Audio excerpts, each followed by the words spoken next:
Hey, oh, well, my model didn't pop up. Give me just a moment.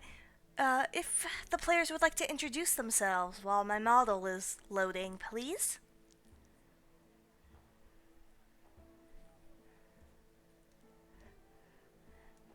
If one of you.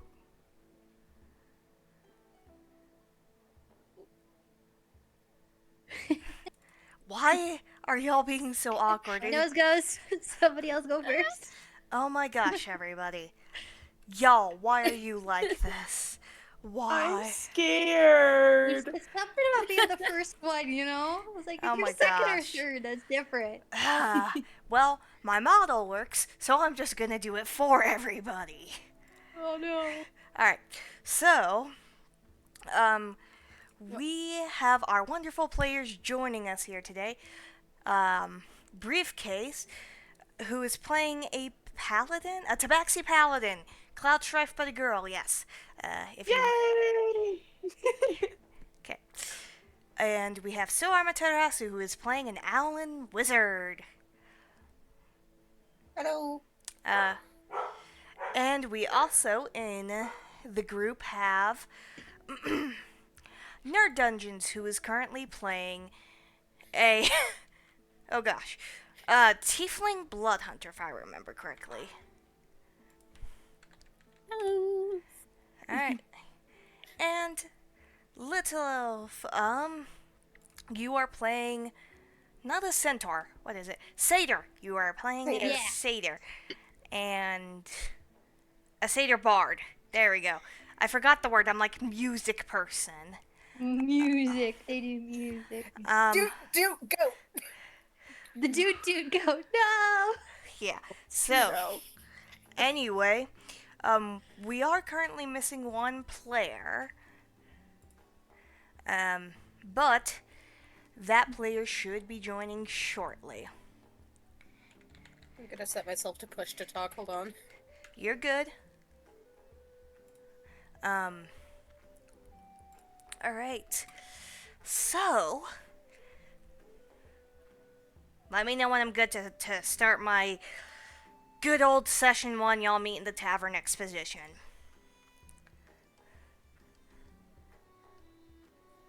Yeah. Okay, I am good. Okay. I'm going to take that I'm good right now.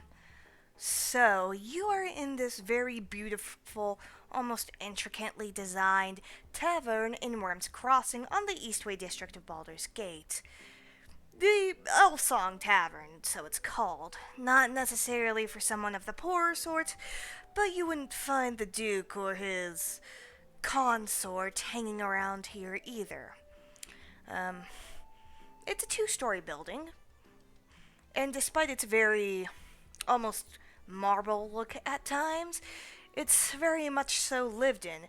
There are booths with curtains that are a little stained.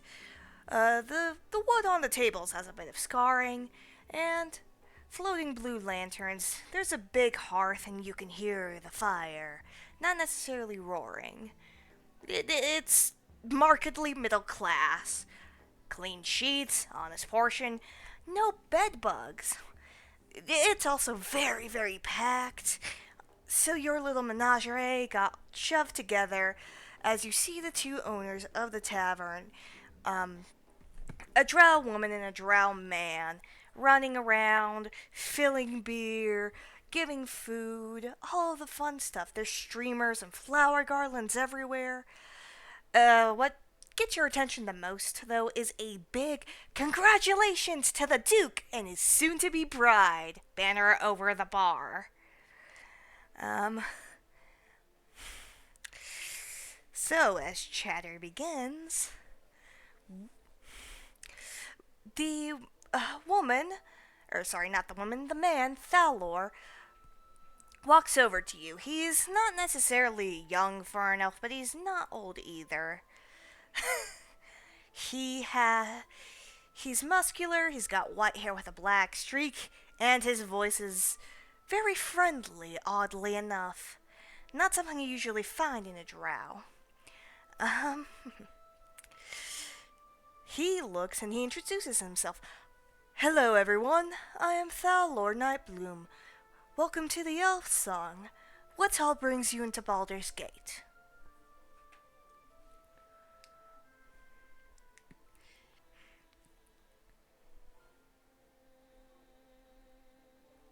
Okay.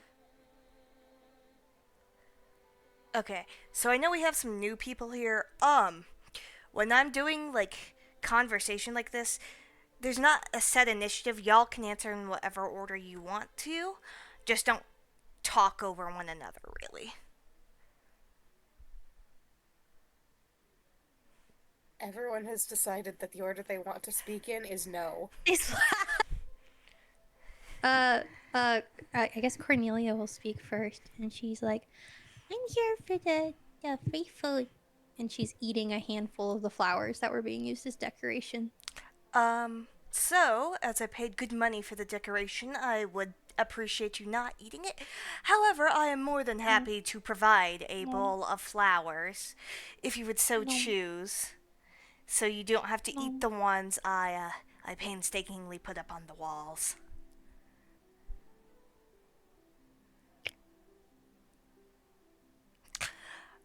Um, while I get I, oh,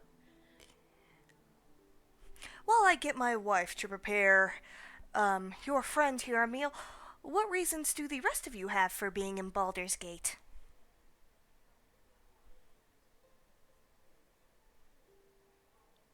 Rain kind of looks around and realizes that no one is talking, and she's like, I was paid.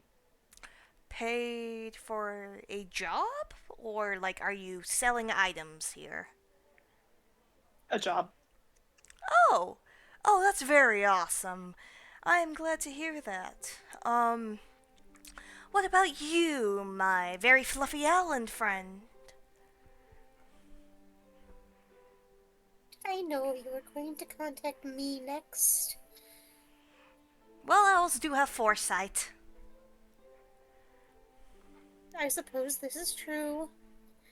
I was I was sent to follow the storm to find my spark. That's all I know about why I'm here. Your spark, as in, like, blacksmithing spark or magic spark? Magic spark, magic spark. My mentors, they wanted me to come here to find it, but they didn't tell me how. Ah, so a journey of self discovery. How wonderful. What about you, Miss Tiefling? Why are you here in Baldur's Gate, if you do not mind me asking?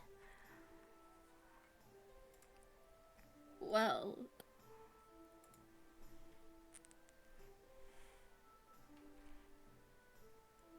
Yes? Well, Oh, okay. Seeing as how the Tiefling is currently unable to speak, she seems quite like the cat got her tongue. Um, I'm more than happy to offer a drink because of that. If any of you would like drink or food, please let me know. We do have quite the special menu, or if you would like something, I am more than happy to see if I can make it for you. Okay. Okay. Oh, I'm good. Okay. You're good now, ma'am? Uh, sorry. My name's Mari. Uh.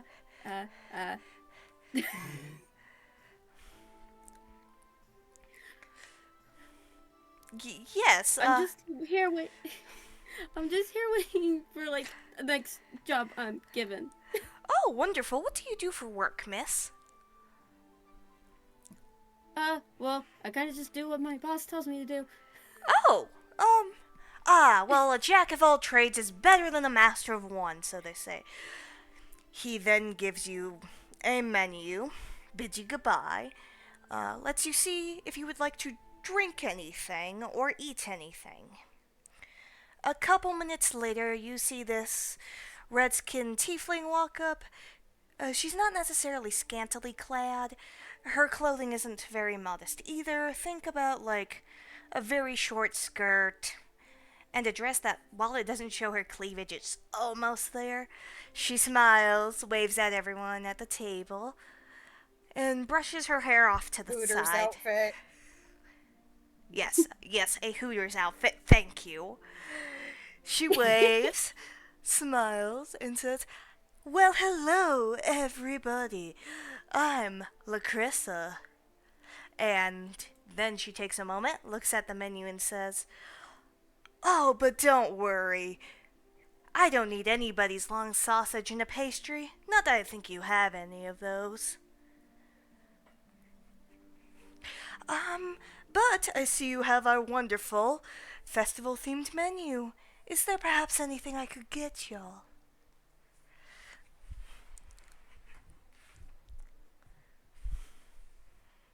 So quietly munching on the Could I get flower. some of the festival love cakes, please? Ooh, what a good choice. Do you want regular honey or hot honey in those? I certainly know which one you are. I think the hot honey sounds very nice. Wonderful. And is there anything else your little entourage here would enjoy?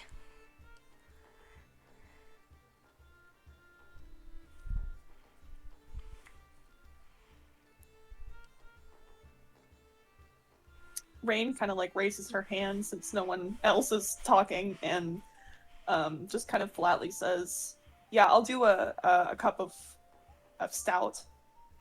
Ah, do you mean our regular stout or our new one for the festival, the Shadow Stout?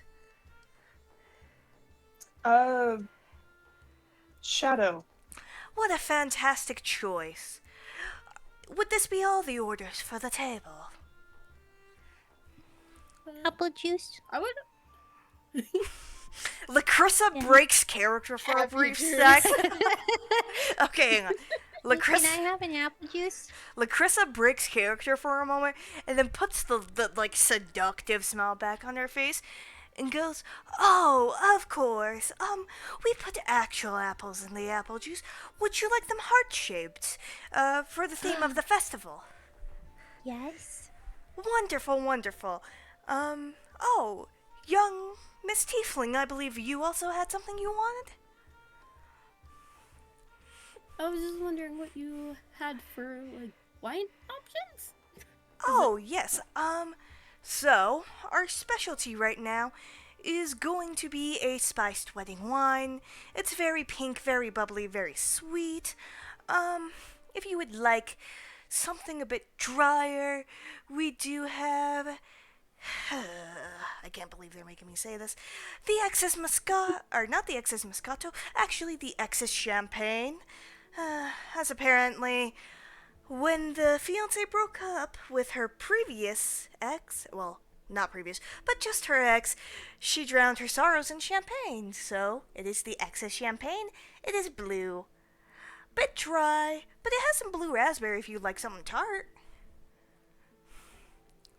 I want that. I want that sweet one you mentioned. Wonderful. I will put that down for you and be right back. Okay.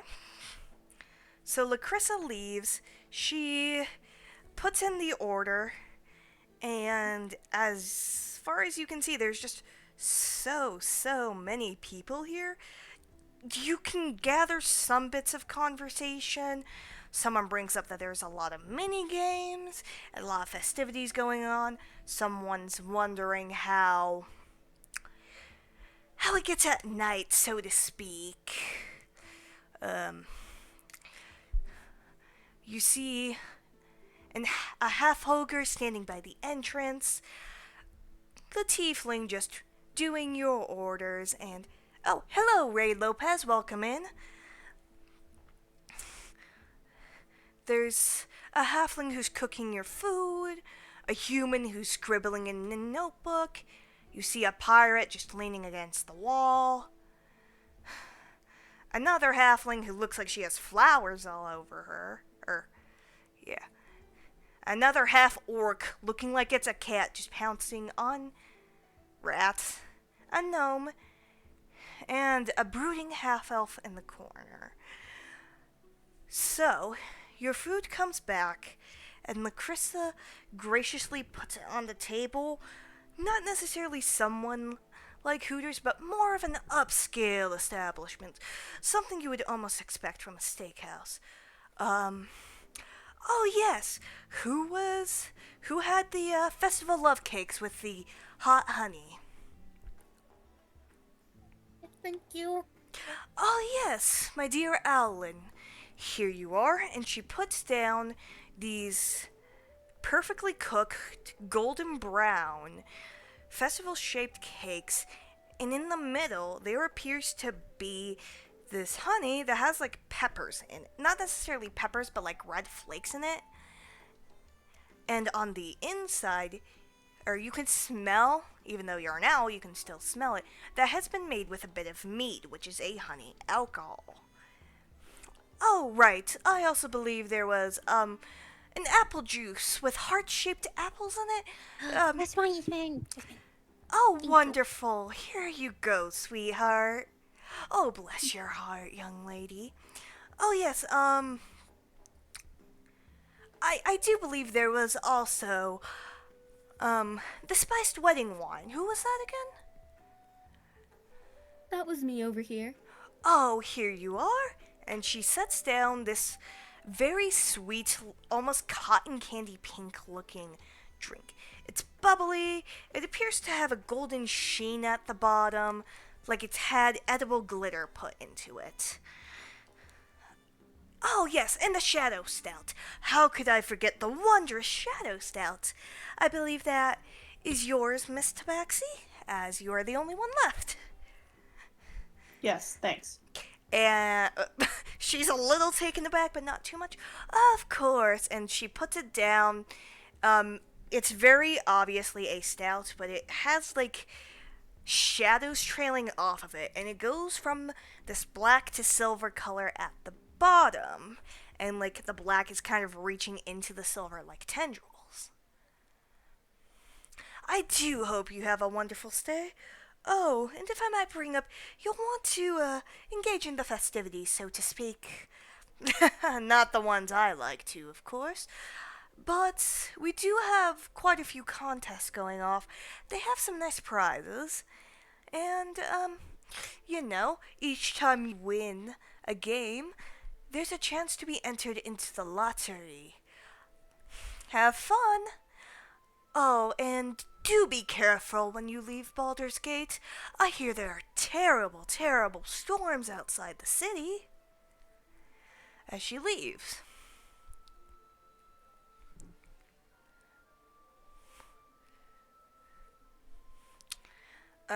Most of the patrons still seem to have stayed. Lacrissa is now talking to the owners of the bar, and you see the gnome tinkerer just like making a pocket watch. The brooding half-elf is definitely still being emo, putting his hood on, twirling like a little fake knife in his hand. You also see an old human who's writing a play. What would be your course of action from here, such as enjoying your meal? Or would you like to see if you can perceive anything about them, or what conversations the other patrons might be having? Cornelia's gonna look at her party and see who the sneakiest looking individual is. The obviously emo. I don't know. What? Oh, who's sneakiest here? Yeah, I who's wonder. Who's the sneakiest here? Verari's probably just going to sit there and munch on her food. Fair enough. Hungry Cornelia. owl. Yeah. Mars She's just gonna- gonna drink her wine, all happy and excited. Okay. So I'm going to assume that the party's going to mostly be eating. Or drinking. I have a mission Okay. for anyone who would like to accept it. Rain One kinda gold to looks up. whoever sneaks a flower in that man's hair. She's gonna point to the brooding Oh my gosh. A brooding individual. And Ferrari proceeds to choke on her pastry. Well, You know what? You drive a hard bargain. 2 gold. alright. Okay. Um, so as this conversation's wrapping up, you see the drow who's obviously Thalor's wife come over. Her hair is more of a silvery white, she has purple eyes, and she was humming a lullaby to herself before stopping at your table. She gently places a bowl of flowers in front of your lovely satyr bard. She smiles at everybody and says, "Ah, hello, my husband gave you a bit of a warm welcome, but I thought I would as well. My name is Vespera Nightbloom. We run this tavern together. Sometimes I sing, well, hence the name. But yes, please enjoy your food, your drink, and the festivities. Speaking of, how is your food and drink?" Delicious. Thank you. Ah, I noticed you choked on it. Amazing. Wonderful, wonderful. I was giggling. I'm sorry. Okay, when y'all give like the feedback, is anybody lying or are they telling the truth about what their character thinks? Is this regular apple juice, by the way? It's not spiked or anything, right? Oh, no. We do not spike our apple juice. Absolutely not. The most we would do would be to add maraschino cherry juice in if that's something you were to want. No. Okay. But yes, is anyone lying to her about their comments with the food? Lying is not something Ferrari does very well at all. Yeah, I figured. Okay. She looks over at the tabaxi and goes, "Oh, what'd you think of your stout, ma'am?" I think Rain kind of crosses her arms and looks up at her a little shiftily and just very simply says, "It's fine." Oh, okay. Do you have any ideas about how we could improve it? No. Thanks. Well, I appreciate you giving me the truth. Unless you would like your check, I would only be checking on you about every half hour or so. Please enjoy the festival. It's not every day the Duke plans on getting married to the love of his life. And she walks away very gracefully.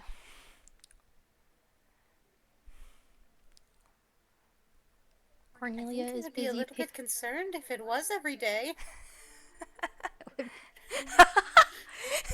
Oh my gosh, y'all. Alright.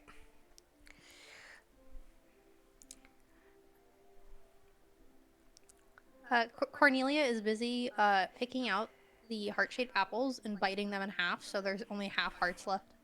Does she put them together into whole hearts with the halves? No, they're left as little half hearts in the drink. Oh my gosh. Alright. But why? Why not? Like, I mean, fair. Is there love is a lie. It's all gonna explode. anything Okay. any character would like to do now that we've kind of had a slow introductions? Is there any, would anyone like information about the mini games? Would anyone want to check out the emo dude or any of the other NPCs? I'm kind Raina of curious still about the has to mini walk. games. Yeah, the mini games. All right. So, mini games first. So then, Lacrissa, as she is the waitress, slowly saunters over. She is very much so playing the sex appeal. She grins at everyone and says, "Oh, I heard y'all were interested in some of the wonderful festivities we got going on. Well, tell you what, I'm free to talk about them somehow.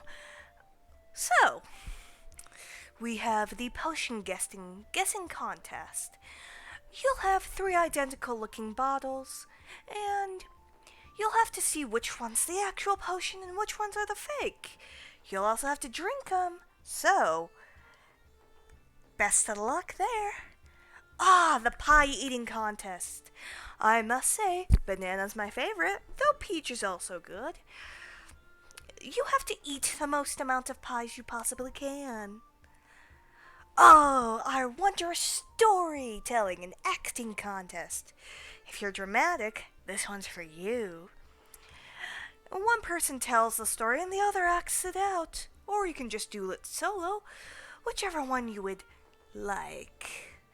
Of course, some stories aren't meant for the little ears. Ah, yes, there's also a greased wrestling contest. You're doused in oil, and you have to get the other person out of the ring. Wow, winning a woman has never been so easy. Oh, music as well. Whatever music you wish to play, whatever song you wish to sing, make sure it is lovely to the ears. We also have a contest for growing the biggest plant. Not that men have control over that, but it's for magical herbs. Also, we have an archery contest. Shoot Cupid's arrow into your love's heart. There's also some more. We have a wonderful ale drinking contest, arm wrestling, a dunk tank. Oh man, the Duke's so happy to get payback on his jester. Ooh, a tug of war over a mud pit, dance off, see how many lies you can get past someone. We also have bobbing for apples, a hammer and bell, a scavenger hunt, and at the end of the day, we have a lottery. We'll see what, Oh, with the lottery, it's based off of how many mini games you do win, with different rounds, of course. I've heard the prize is a bag of holding, so if that interests you fine adventurers, you might want to give it a go.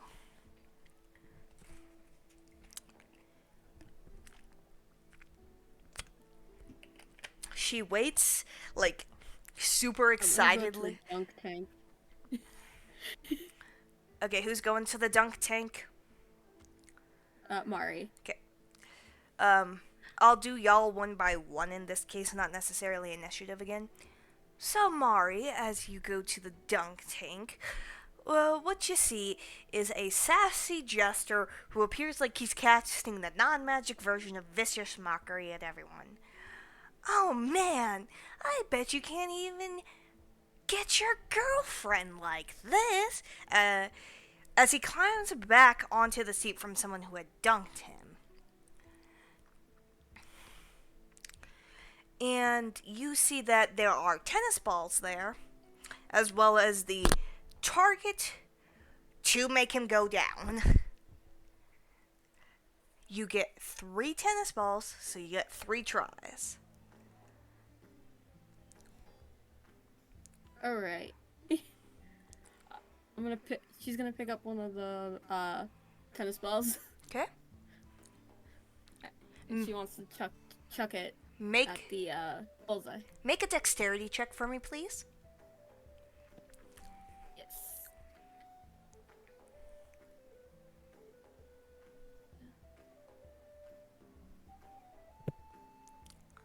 What's the result? Oh, I rolled a 3. Your ball straight up goes to the right of the target. Like, it completely misses. Like, this is your first time throwing a tennis ball ever. As the jester laughs and goes, wow, you ain't got aim, sweetheart. Wanna try again? I doubt you'll be able Yeah, to I wanna make try. it. Okay, dexterity. I want to try again. Dexterity check again. Shoot, that was a 2. Somehow that's worse. Like, somehow you get it on the ground, it bounces, almost hits the target, flops, and he literally looks at it and goes, well, that was some performance, weren't it? Last try, honey buns. You're on. Well, slightly better. It was a 6. You don't miss as bad. Like, you get it closer. I will say that, but you still miss. He looks at it and goes, "Hey, guess everyone can improve after time, huh? Good luck in the competition, though." And you can tell the whole, like, being an asshole thing is an act. He's the jester, after all. Well, I didn't do it. Alright, okay. I am going to go in order of the call, so briefcase. Any minigames you would like to try?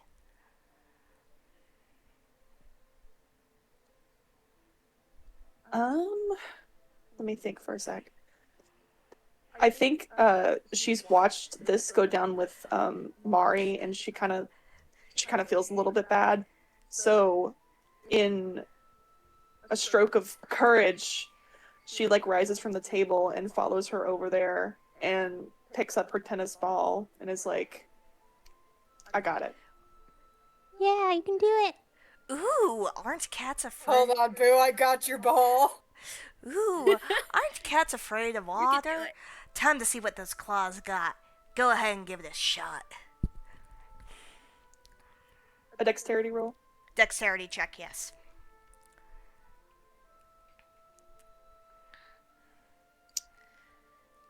17. Surprisingly, on your first shot, you hit straight at the target. Dude doesn't even scream at this point as he goes down. He just goes down, falls into the water with a huge splash, gets up coughing, and then somehow manages to dry himself off really quickly.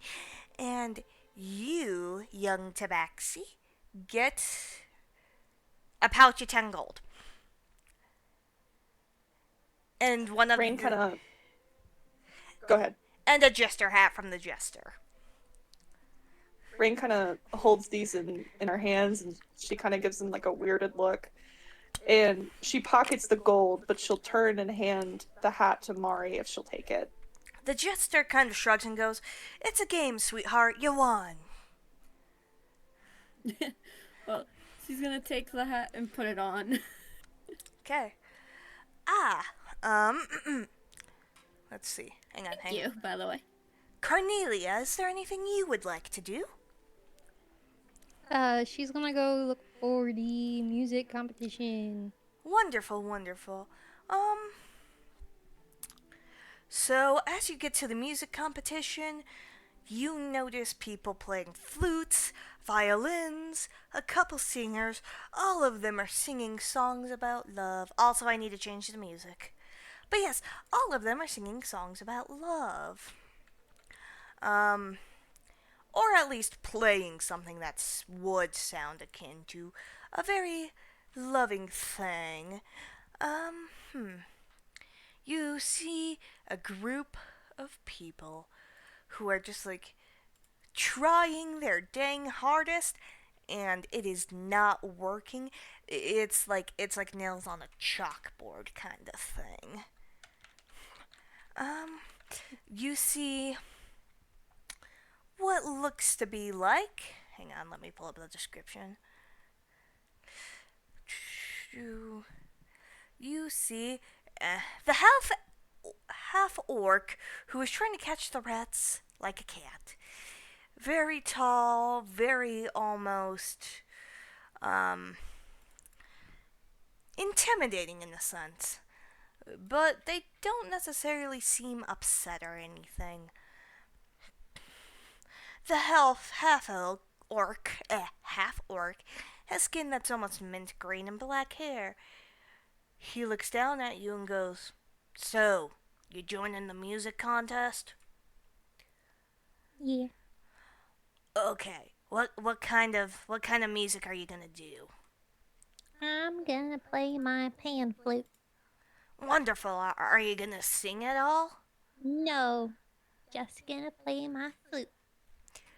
Oh, okay. How would I sing and play a flute? I need my mouth to play the flute. I mean, some people are ventriloquists after all. I thought it'd be something similar to that. That sounds way too much. Well, we are just about to start. If you would like to join, uh, please register, and he gives you this clipboard and like a pen or a quill, essentially. She like takes the pen and like does this squiggle. Okay, wonderful. And then, so your first opponent appears to be this high elf sorcerer who is playing the clarinet for some reason. Not entirely sure why they are playing the clarinet, but they are. Please roll me a performance check. And she's gonna do her best. How do I roll it? Wait a minute. I clicked it and It didn't do it the thing. Okay. it says customize. I don't want to customize it. Am I doing something wrong? Nope, I don't want to do that. I'm sorry, I've never used. Is there not a dice roller on your thing? There should usually be like a dice in the bottom right corner. Oh, there it is. Okay. I can change the dice. If you're on desktop, it's the bottom left. Bottom left. Oh, there it is. Okay, okay. Sometimes it's bottom right for people for some reason. Okay, so On my phone, it's bottom right. On my computer, it's bottom left. That's weird. All right. so it's a D20, and then how do I do my modifier on it? You would add your modifier to whatever you rolled. Okay. So, like, if you rolled a 15 and you have a +3 modifier, then the modifier is it would be like 18. So, there you go. So 18. Is it actually 18? Yeah, you because of +5 for performance. All right. Pathetic. Lucky You called it before it 13. was rolled. The clarinet player chokes at the very end, his notes going flat, which gets him booted. You advance to the next round. This round seems to be He choked on the reed. doing by a human, young adult, as she sings a song about finding true love one day, and what a blessing it is to have that. Please roll me a performance check. She's not ready for the flutes. 3. What do you mean? Dear God. Wait. 23. Because +5. Oh, 23. Hi, welcome Yeah? back, Ray. Wow, you beat this girl's ass. Yeah, no. Her singing sounds like a toad croak compared to your flute. The next one, your next and final opponent, is this very non-binary looking tiefling with blue skin and blue hair. Somehow, they are managing to sing and play the piano, and, yeah, at the same time, and hitting the notes correctly each time. Roll me one last Of course, performance they have check. blue skin and pronouns. Blue skin, blue hair, and pronouns. That- Oh, I'm doomed. I'm gonna lose. Well, I already wasted all my good rolls. Oh no. Let's see what I get. Okay. Somehow, just barely, you managed to beat Mix Blue Hair and Pronouns. She doesn't sound bad by any means. She actually, sorry. I'm so used to so many of the NPCs being female. They don't sound bad by any means, in fact, they sound quite skilled. They turn around, smile, as if they are happy, and they give you the prize for the music contest. It is 10 gold. Alright. This is very edible. So, Ferrari, is there any minigames you are wishing to look for? Oh wait, I need to actually change this to the city. I just realized that the map's not to the city.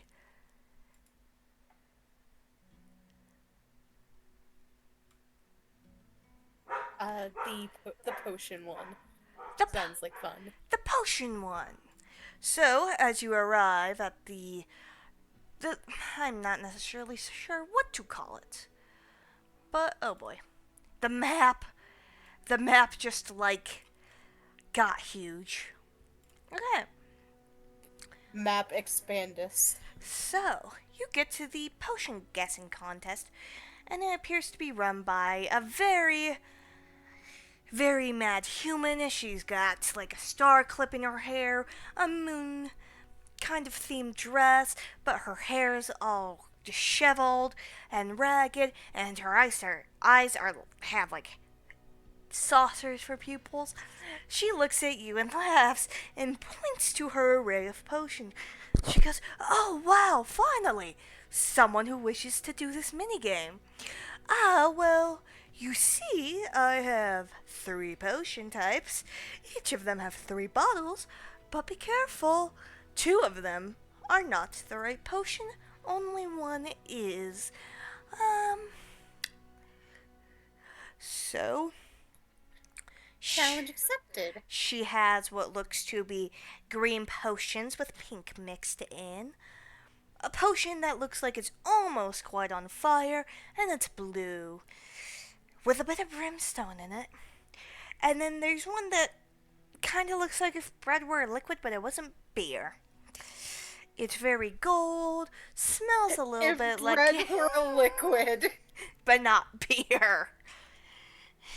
It's gold. It has a little bit of a yeast smell, a little bit of a sweet smell too.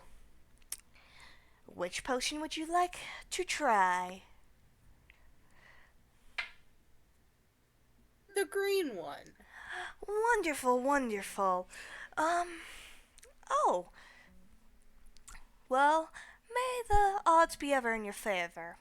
So, in front of you is a small table with a light white tablecloth and pink hearts very hastily painted onto it. You see 3 potions in 3 very similar looking bottles.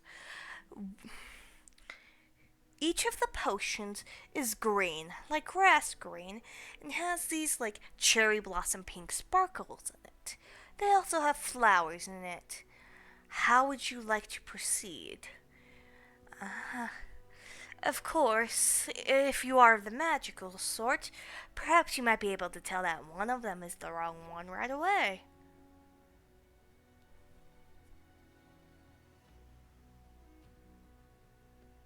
If you would like to do that, please roll me an Arcana check. Arcana check? I can. Yes. I can do that.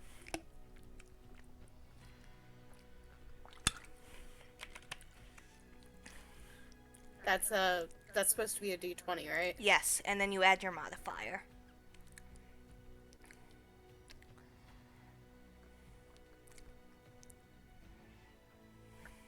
18. Well, you are able to tell one of them as not being correct. The one on the right has a different shade of pink in its sparkles. However, that leaves the left and the center one.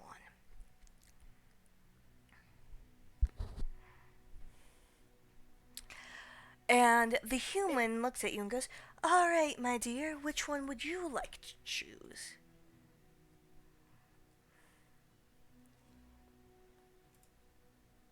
Ferrari picks up the one that's on the left. Oh, wonderful. Does she drink it? After looking at it for a second or two, yes, she does. Oh, my dear, I am so sorry, but you got the wrong one. As you drink it, Ferrari starts uncontrollably laughing. Not necessarily in a funny way, but the way that her body makes her laugh. For the next 10 minutes, you have disadvantage on intimidation, but advantage on performance checks. Oh God. So, your Ellen friend here is going to be a giggly mess for a bit. Though she's certainly not drunk, I trust you will all take care of her, please.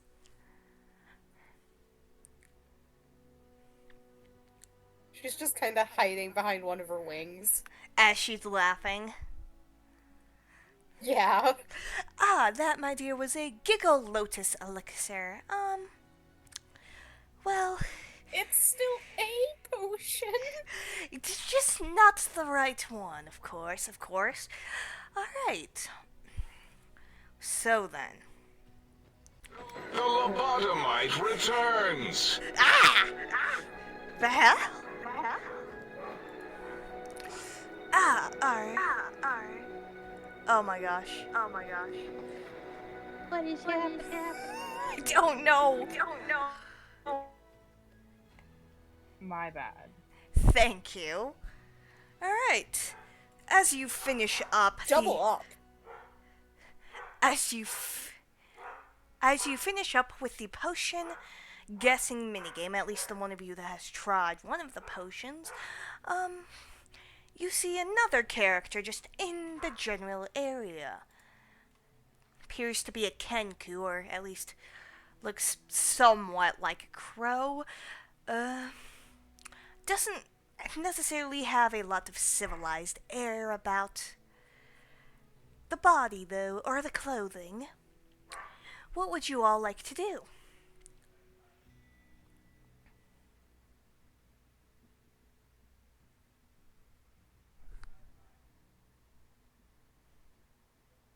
Cricket. What does that mean? It means no one's responding. I do need someone to respond in this case, y'all.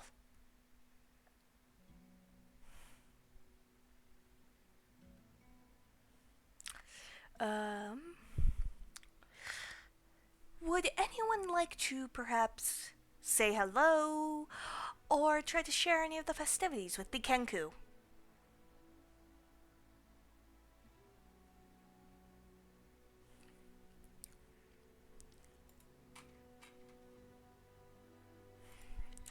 Virari would say hello, but she's too busy snickering to herself and doesn't want to embarrass herself any further. So is Ferrari just like looking in the general direction of the Kenku and snickering? Unfortunately, Oh no. Oh, jeez.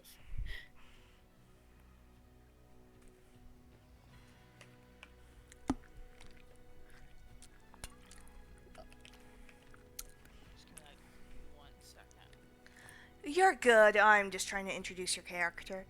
Yeah, I'll respond in like just a second. Y'all just kind of like do what you want. I'm barely awake. You know what? That's I fair. accidentally fell asleep. Yeah. So break with the what the heck? Oh no. Sorry, y'all. My internet provider's weird. Anyway, so break with the role playing. This is our last player. The last player plays a Kenku Artificer. Alright, so, in spite of the fact that you all had lost the potion guessing game, you see the human astrologer give you a prize still. You know, with how dangerous these storms are, the stars say they're not going to get any better. I think you might need this. And she gives each of you a potion of healing. A minor potion of healing, but it's better than nothing. thank you. Rain just nods and puts it in her pouch. Of course, of course. Well, thank you. She also puts it away to her bag. Oh, of course. Y'all seem like very, very nice people. So it only makes sense that I would give you something as nice as you are. And as everyone I'm sure has already told you, do be careful going outside the city. I do hope you'll stay for the rest of the festival and see the Duke be wed. One more time, I'm so sorry. Who is speaking right now? That was me, the I, DM. I, I mean, the character. So Ferrari tried to say hello to the lovely Kenku, Right. but Ferrari's laughing too much. Oh, I'm so sorry. I meant the NPC. Did I say character? The person who's running the potion contest. Oh, okay. Gotcha. Thank you. I'm not very bright. Oh my gosh. Yes, Alive. Barely. I feel that.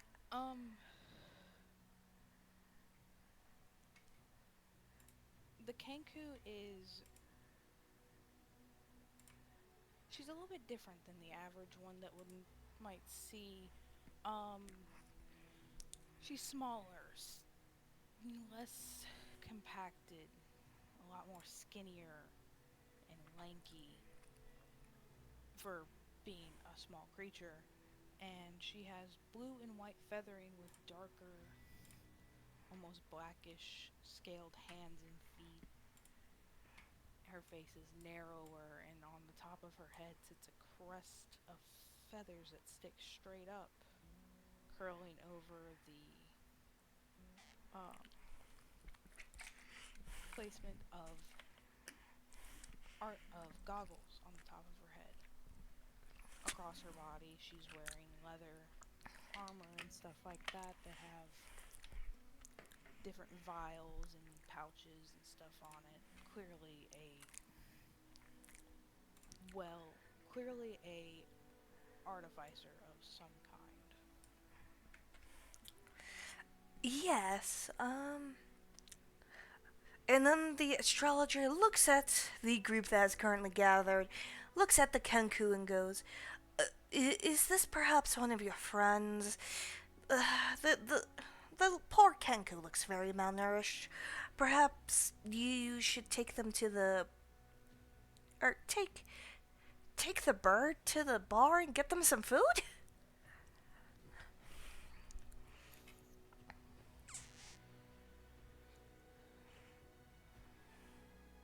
Ferrari responds to this with the avian equivalent of a thumbs up. Just the feathers in a thumbs up motion. Just like a claw sticking up, like, yeah, good idea. Belsong looks between everyone and is like, she moves her hand, she motions, um, making sales. Have potions? And she tilts her head. The astrologer looks at Belsung and goes, "Do you mean if I have potions for sale, or are you saying that you have potions for sale?" She motions to herself. She's like, I am. And she pulls out a couple of little vials. Two of them, they glow. They're greenish, but they're kind of closer to a minty green, and they're bright. They're glowing with a sort of little bit extra power than what would be normal. And she's like, testing stuff. Need supplies, will trade. Trade for coin, I take it. She shakes her head. She's like, fair trade. Surprised.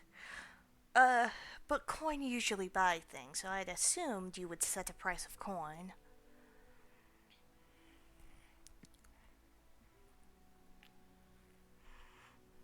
Her feathers puff, and she gives like that crow noise.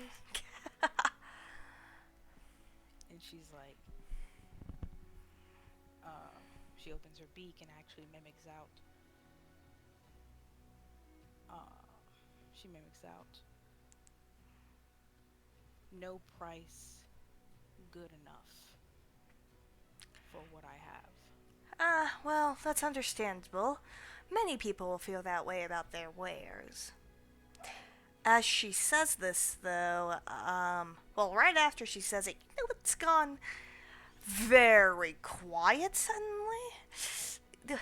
And when you all turn to look at where the astrologer had been standing, she's no longer there.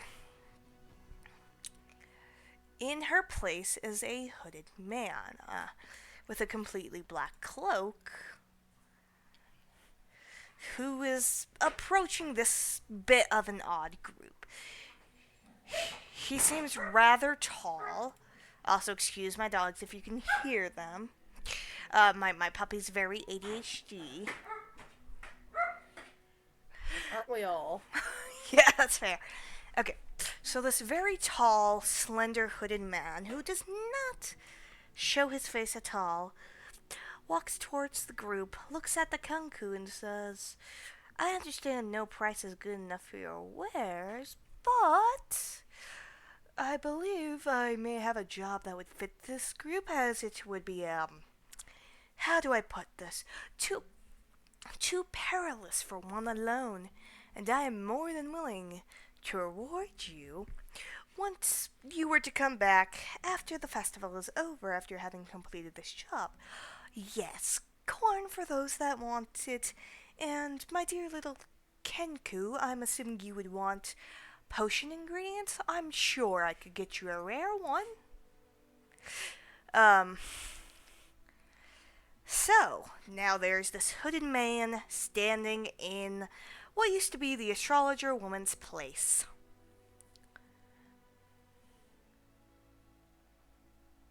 Where'd she go?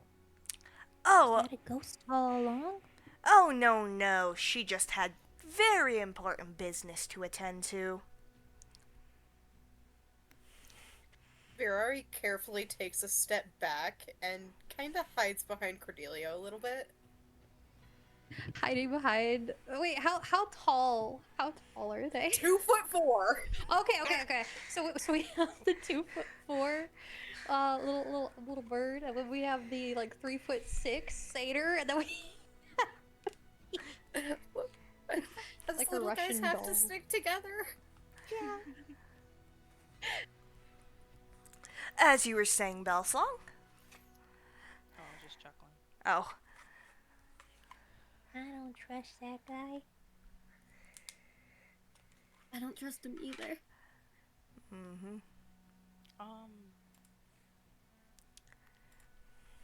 Do I have to make like a perception roll or anything to see if like she was ever actually there, or? You can if you would want to. I'd say that's more of an arcana thing. Just because it would have been like a spell. Okay, I'm gonna roll Arcana real quick then. I got a 21. Hmm. Surprisingly, it doesn't actually seem that like he had anything to do with her popping out. Like he doesn't seem to have caused it. He might actually be telling the truth in this case.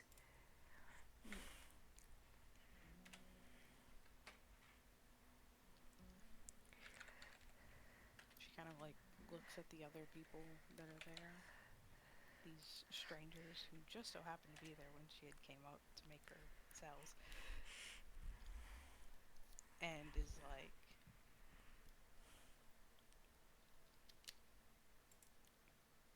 take a sip of water. She nods slowly.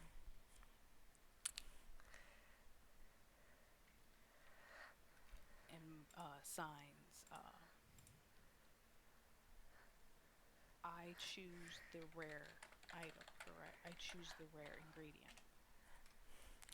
Wonderful, wonderful. How does an ox bezoar sound?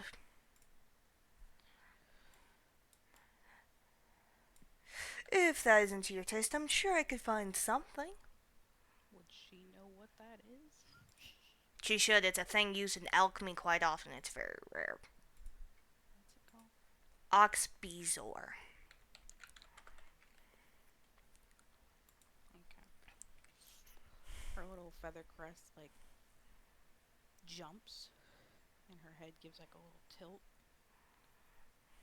So she like sits there for a second and then nods, giving like a soft little like, Wonderful, wonderful. I assure all of you that it is not a difficult task, not really. You see, I just. How do I put this? I have a caravan. I need to get through the storms to Elturel. If you would all be so kindly to help them as they will be departing after the festival is over, I would greatly appreciate it.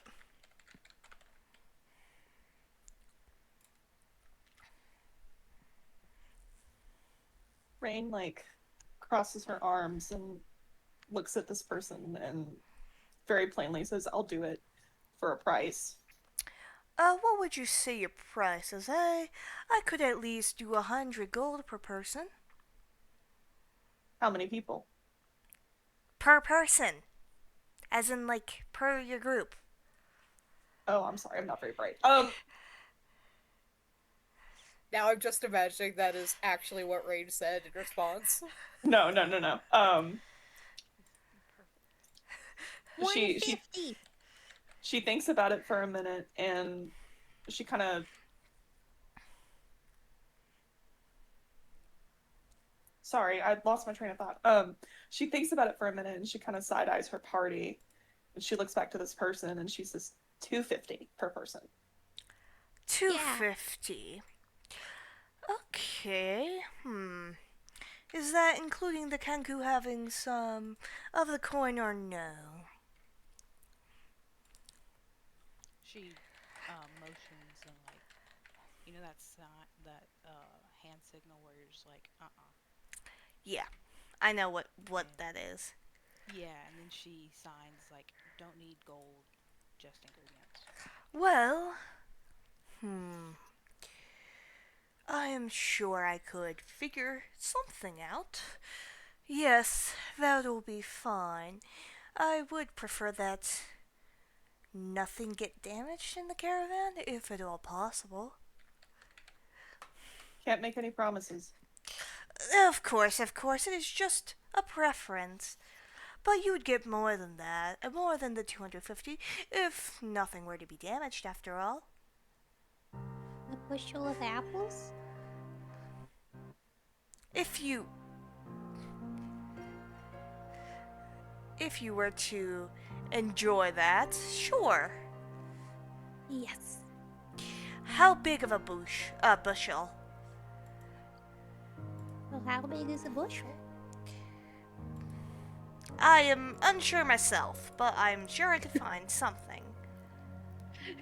As neither know the actual size of a bushel. I don't know.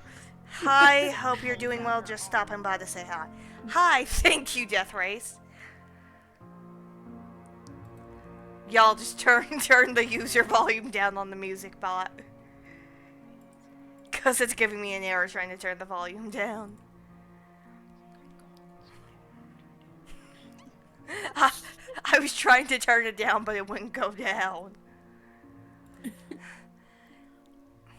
And with that, he says, you will find my compatriots very interesting, and you will know who they are when you see them. He bows and appears to poof away. 48 pounds, so about 22 kilograms? So he was the ghost, Cornelia says as they disappear. So, and then he poofs away in some shadow. And during this, you notice that night has started to fall on the city.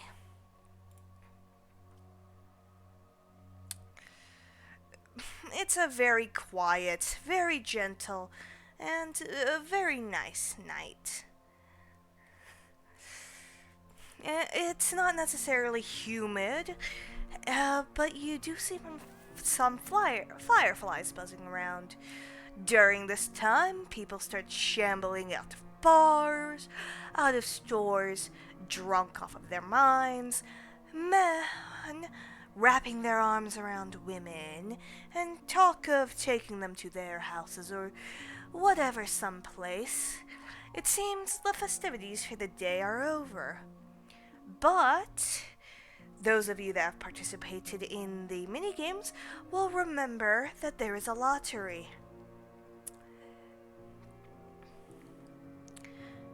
Would anyone here like to see the lottery? I would like to.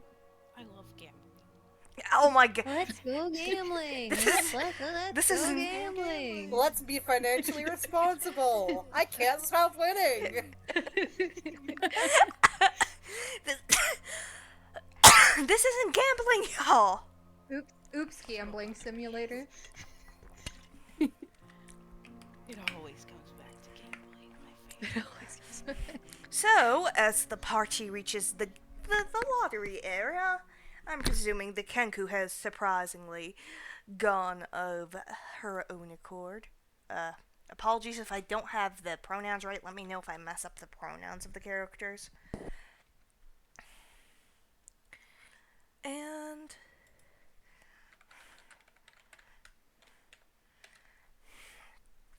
you see just a group setting up things like the actual table, all of the fun things. There's some dice, whatever have you. In the middle, there is a gentleman who appears to be, looks like a wood elf, almost surprisingly. Chatter has quite died down from the hustle and bustle of the festivities you once knew. There's just the gentle chatter now, couple bards playing in the street, and the click of the dice as people put it down for the lottery. It appears... Dang it, music. It appears that they are getting ready. You look and you see numbers on your own tickets. One's 301, one's 302, and I forgot if anyone else won any minigames. Did anyone else win any minigames? Nope, there were only 2 wins. Yeah, there was only 2 of us. Oh my gosh. Wait, who's 1 and who's 2? Okay. So, oh my gosh, give me a minute to recall the name. Rain's going to be 1. And then, oh my gosh, who won the other game? My brain is not. Cornelia. Cornelia. Okay, I thought yeah. it was. Music. Cornelia is going to be 2. So, you see as they start to roll the dice, but something doesn't necessarily seem quite right. Would anyone like to roll me a perception check? Are we all rolling or only one of us? It's whoever wants to. Can we both do it? Any Yes. multiple people can do it, y'all. Multiple Everybody people. roll perception. Let's both do it. Let's both Okay, do it. Oh my gosh. I'll roll two. You said perception. Perception, yes. 18! What And team? another 18. Okay. 23. Oh my Yeah. gosh, y'all. Cornelia and Rain are on this. Obviously. Mhm. Wait, what is it? So, you see something odd about the dice, those that rolled an 18 or higher, and also about the underside of the table. Interestingly, it seems that the dice appear weighted, made to go one way over the other. And under it, you see the little emo dude. He has a pouch in his hand, and it appears that he has stuffed the actual dice into his pouch. Cornelia is very loudly going to exclaim in front of everyone, "They're cheating!" and point him out.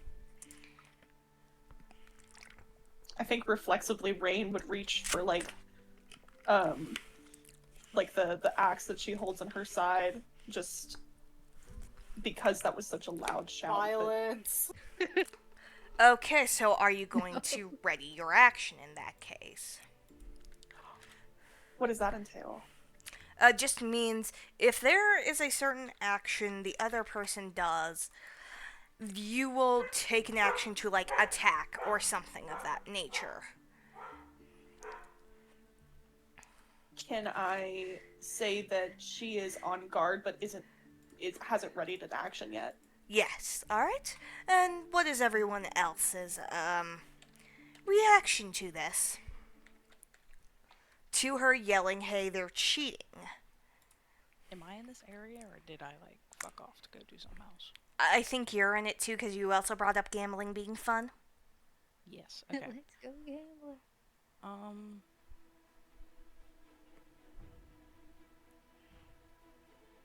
Honestly, I think she'd be... Bellsong would be, like, alert, but she wouldn't really, like, do much. She'd just be, like, intrigued by what's about to happen. Understandable. Any other? Yari's in about the same position, intrigued and possibly a little startled. Okay. I'd say Mari's a little startled by it. So, the half-elf slams his head on the table, stumbles out as someone yells his name. Sidermac. He flips the table that the dice were being rolled on to decide the number, yells at the person rolling the dice that they cheated first.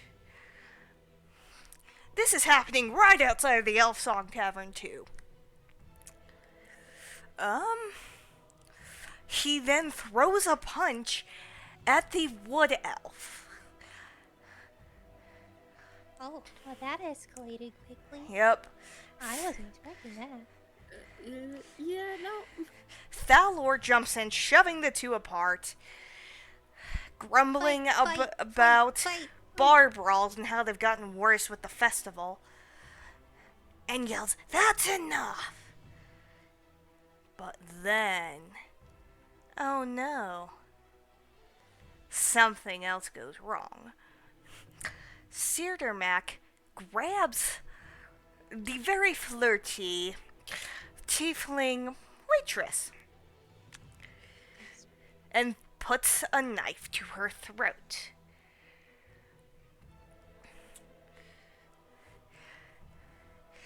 He yells to everyone in the group, who is now ready to jump on him for the most part, at least aside from the player characters, "Back off or the tiefling dies.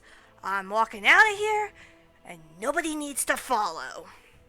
And he starts walking backwards towards a back alley. Somewhere that would be, like, very dark, very unfortunate for many people.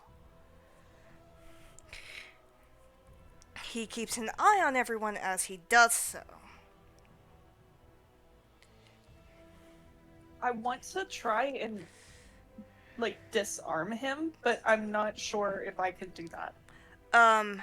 For anything like that, this would be considered combat, so everyone, roll me initiative. Yeah. I heard the dice just hit the table. I love the sound the dice make. They do the little click clack.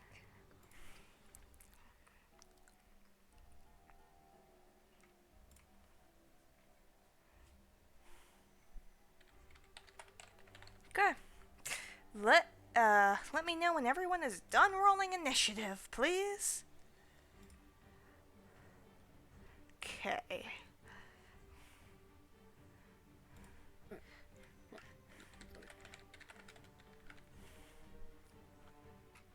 Okay. Okay, it looks like everyone's done, I think. I think so. Okay. I did mine. Okay. Okay, Mari, what did you get for initiative? I got a 10. A 10? You think? I say a 23. That's what the for thing you. gave me. 23, my lady. Oh no, because I rolled no, I rolled it first. I re-rolled it by accident again. I originally Okay. rolled a 10. Okay.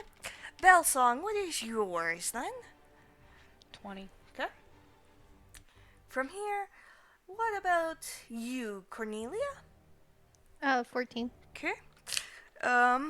Ferrari. 18. Okay. Give me just a moment. I will see who goes first. Oof, Mari's last. Alright, To be expected. Bellsong, it is your turn. What would you like to do? 1 second. Oh, combat. My favorite. Okay, about how far away is this dude from me? Oh wait, I need to add tokens. Hang on. Oh my gosh. Just give me my measurements.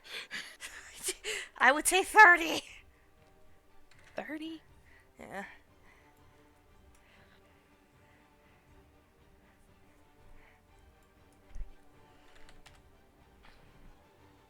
I guess I'll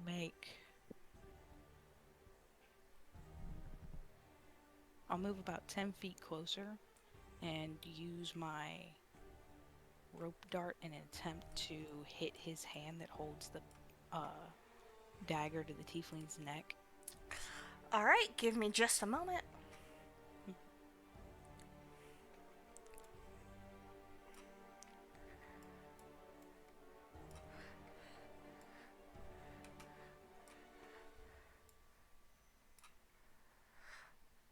Alright, Cornelia, Rain. There we go. If you would all check the map, if you were to zoom in, you will see that tokens have been placed down. That would allow for you to move. The closest I could get was, unfortunately, an astral elf warrior. Anyway, but we'll just use that for now. Alright, so roll me an attack roll, please. Let me get my movement down.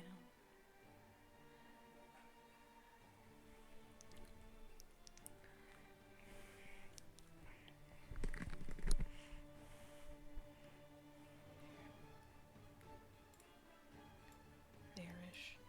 Okay. Yeah, you'll be able to. Yeah. I got a 23. Oh, dang, you definitely hit him. Alright, roll your damage.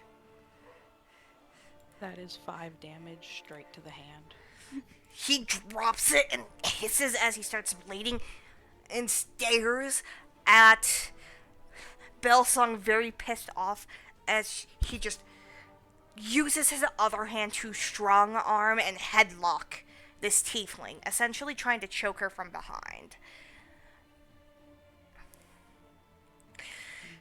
Alright. Ferrari, it's your turn. What do you plan on doing?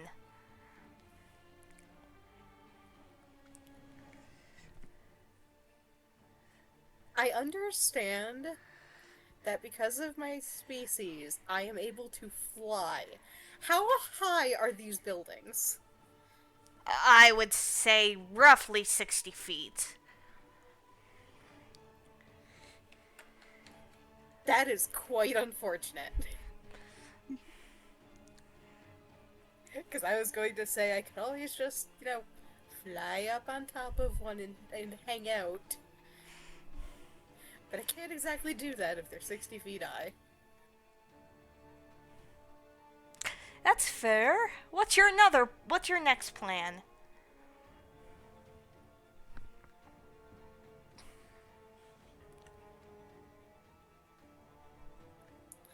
That is a very good question. I don't know. You don't have I'll any. be honest.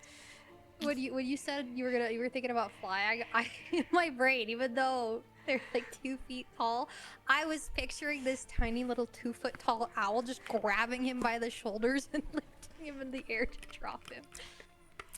I'm not a vulture. You I don't. was thinking the same thing too. You don't have any cantrips or anything. Same wavelength. The only thing I can use from here is dancing lights.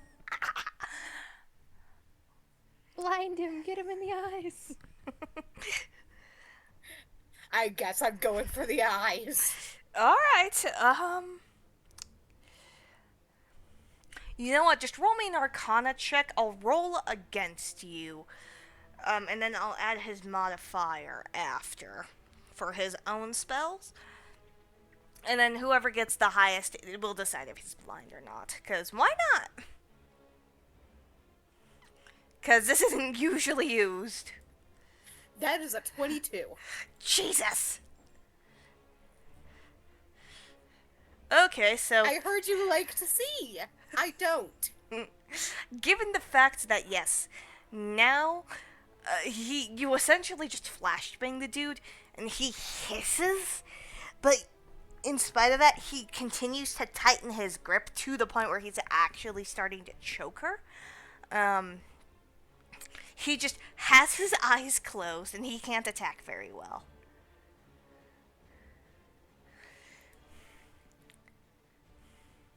Alright, Cornelia, let's go with you.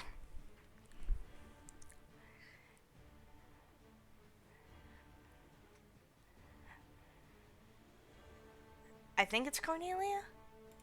Should be, right? I'm not blanking here? Yeah. I don't have any combat spells, But satyrs have a natural attack where they can use their little bitty horns and try to headbutt people. So, Ram his ass. but she has a -1 to strength, so if she rolls a 1 on damage, there's a possibility she does 0. But she's gonna attempt to ram him. wait, Rain, why didn't you roll initiative? I thought I did, and I think it messed up somehow because I know I pressed the dice.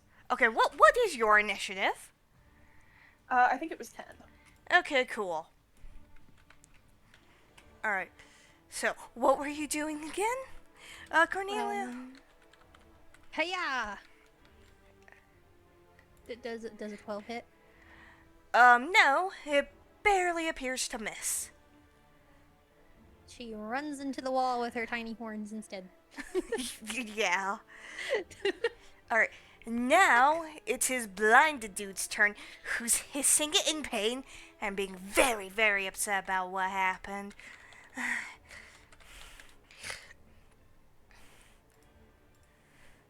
He hates this.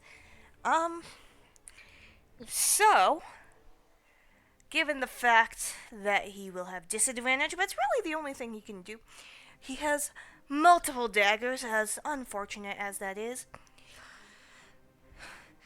He will loosen his grip just a little bit, take out 2 daggers, and decide to attack Bellsong and Ferrari. Oh no. Okay. Yeah, no. I just know that won't hit because it is, how do I put this?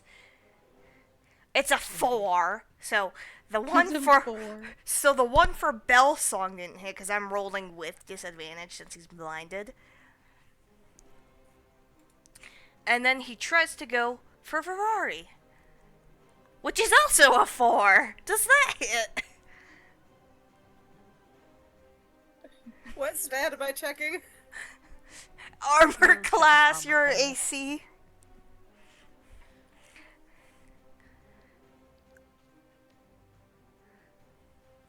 It's got the little That's shield. a 10, so no. Wonderful. So, he didn't do anything that round. It goes to Mari then.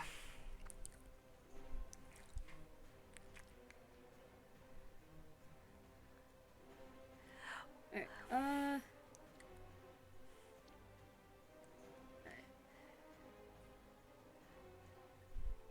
sorry, I'm thinking,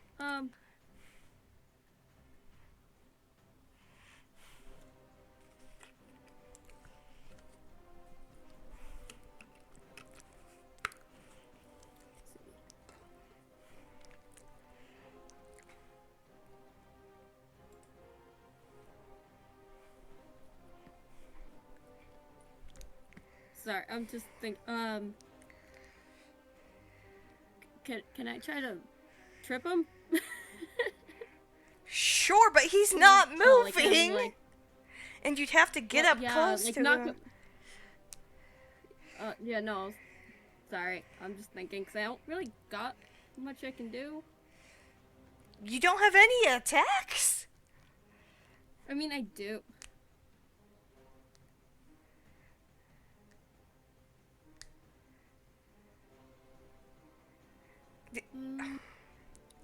Can I can I hit him with my blade in his like leg?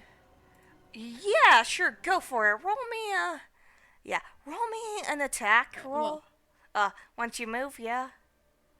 Yeah, I'm gonna get up. Alright. Let's see. That was. Oh, wait, attack roll. Sorry. I'm trying to remember how this works again. I'm sorry. Nope, you're good.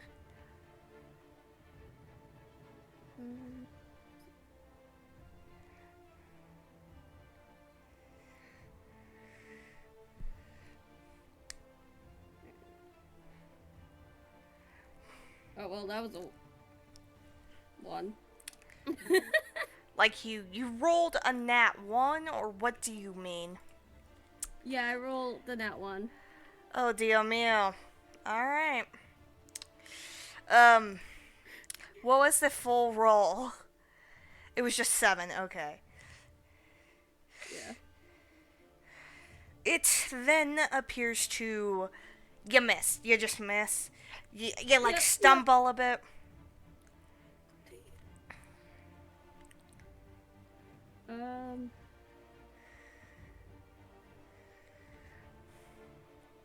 Yeah, that's probably all I want to do. That was a major fail. Alright, Rain and Summer, it is your turn. Can I throw my hand axe at him? Go Like, ahead, aim for try his it. head? Try Okay. it. Which one? Which one what? Which one do I roll? I'm so sorry. You should be rolling a d20 to hit. And then Okay, I see you it would now. add... Yep, there we go. There we go. Okay.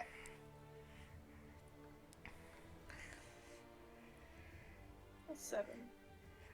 You also miss. You definitely stagger, and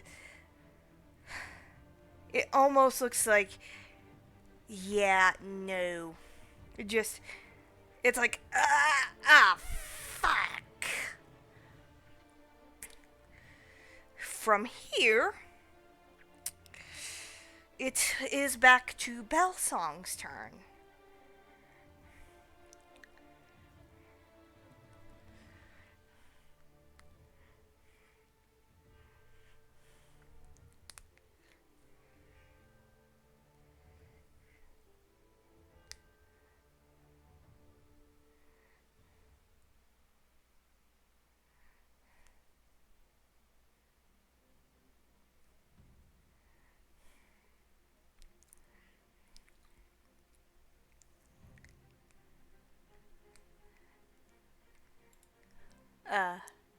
Bellsong?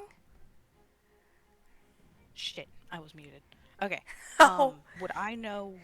I want to use my Kenku recall, and I'm wondering if I would remember what it sounds like whenever a big group of guards are like coming to a location and like calling out, being like, "Stop where you are."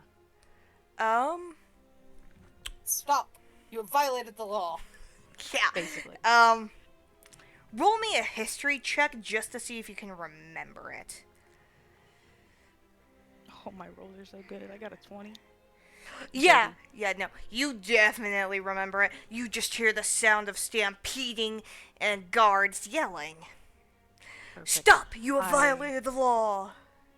I open my beak and I mimic that sound as perfectly as I can in order to try and make him think that the guards are obviously coming and he needs to either get the fuck out of here or something. Deception check. Or deception, yeah. I'm using Kenku Recall, so I actually have advantage. Yeah. The highest is a 17.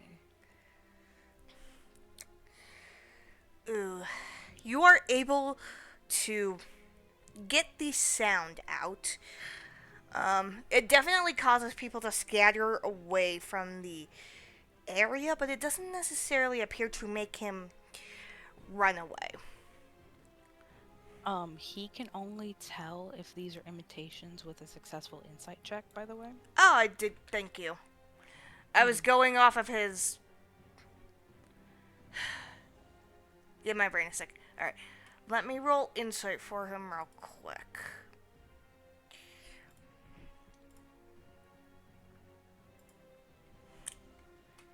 That does not pass. Hang on, I need it. Yeah, with his modifier, it don't pass. So he can't tell that it's a deception, or he can't. He can't tell that he's being deceived. But Yeah. unfortunately, that just makes him freeze. Like like he has fight and he has freeze. Would that have counted as my action, or Um, would we have, I would would that s- have been a bonus action? I would have said that would be bonus. Yeah. Perfect. I'm also then going to try and I'm gonna twirl my rope dart in the air, kind of like do some finesse stuff, and then try and launch it again to hit him in the arm that's around the tiefling's neck. Okay. Um. Yeah. Thanks for rolling. Does 13 hit? No, just barely misses. Okay, so it like grazes past, barely. Pretty much. Yep. All right. Ferrari, your turn again. Each tile is 5 feet, right? Yes.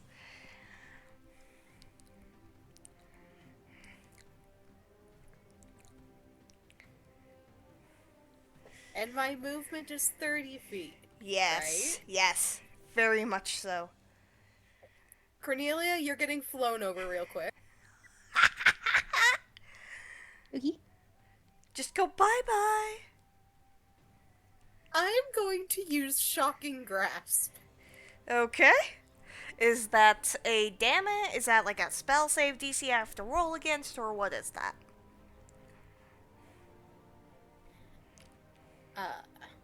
Let me look at it.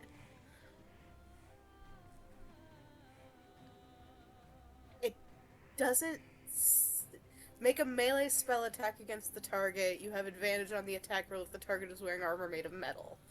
On a hit, the target takes 1d8 lightning damage and can't take reactions until the start of its next turn. So, based off of the description, it sounds like a roll to attack spell. So roll to attack.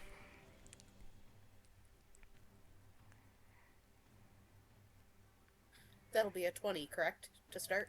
Yes, a d20. I thought you meant like you rolled a 20.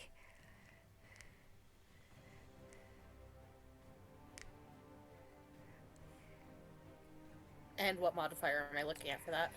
Yours is a +3 according to your actions. Thank you. If you look at actions, it has all your attacks listed, and Shocking Grasp is one of them. I'm not smart. You're all So good. that would If have you been have a questions- 15. Okay, you hit. Roll a d8 for damage.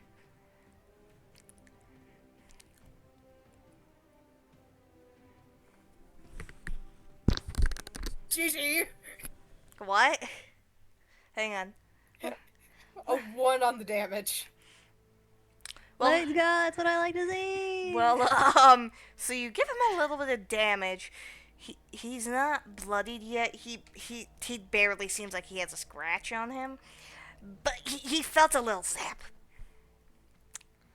And also he can't take I'm going reaction. to rub myself against the carpet.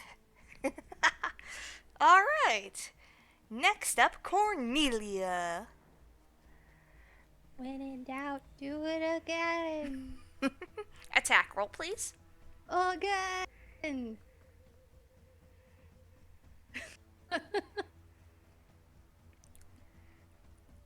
She's now in the other wall.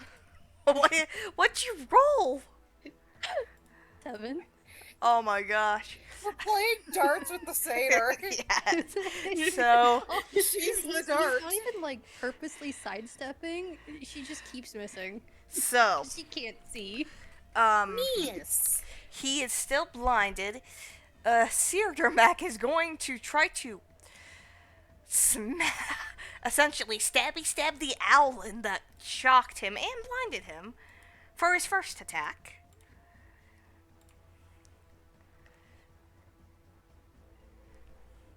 Does a 14 hit? Yes. Great, great. Let me roll his damage. Okay. D4. Roll. You take 3 points of piercing. Dancing Lights is a concentration spell, so you'll have to make a Concentration check or save. Save. Sorry. and that would be through. If I remember correctly, that's wisdom? I think so. Yeah, so you'd have to roll a d20 and add your wisdom modifier. And You then. can also go. You can also go to your saving throws and click on the +4 in your character sheet. And Yeah. it'll roll it for you. Thank you.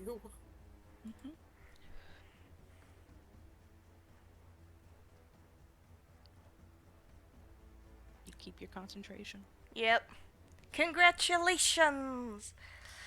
And now for its other attack, he's going to try to stab Mari as well, because Mari also looks to be right in front of him.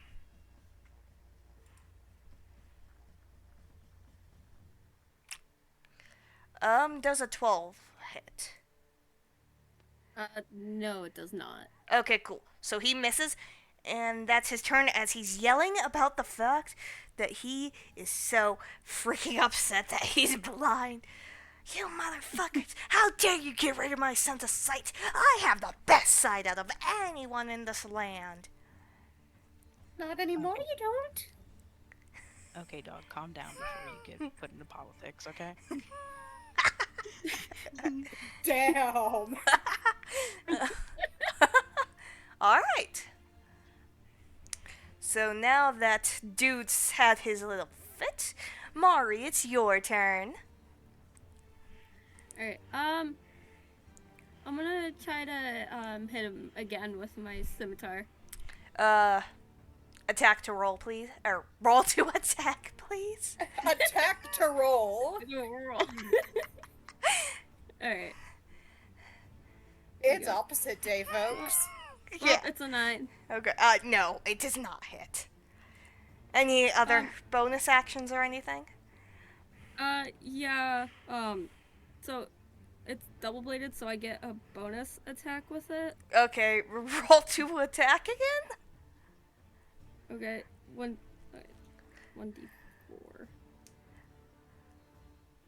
Then don't roll damage, like roll to actually attack, is what I mean.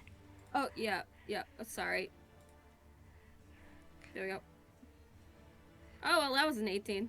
Yeah, you hit him on the second time around. You get a little redemption arc. That's probably gonna be a constant. Okay, but that was a 2. Okay, he takes 2 points of damage. He's still looking pretty strong. Rain, what's your idea as to get rid of the dude that's holding someone hostage? How are you gonna do it? Sorry, I keep forgetting that I'm on push to talk. How far can I move in one action? 30 feet. 30 feet. I can still attack. Squares. Gotcha. I can still attack while doing that, yes.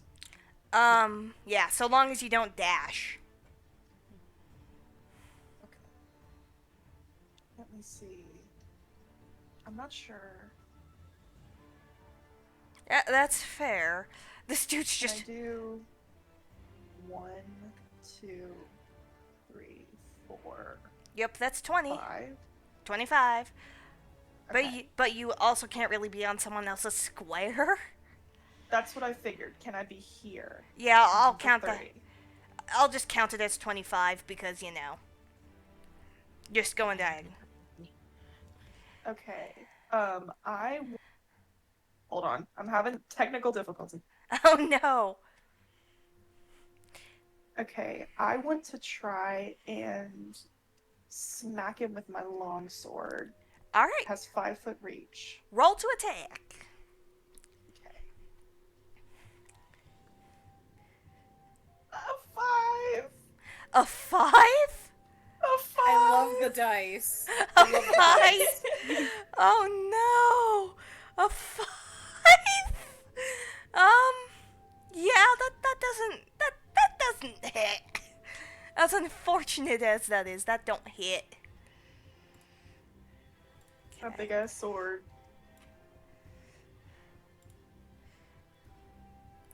Alright.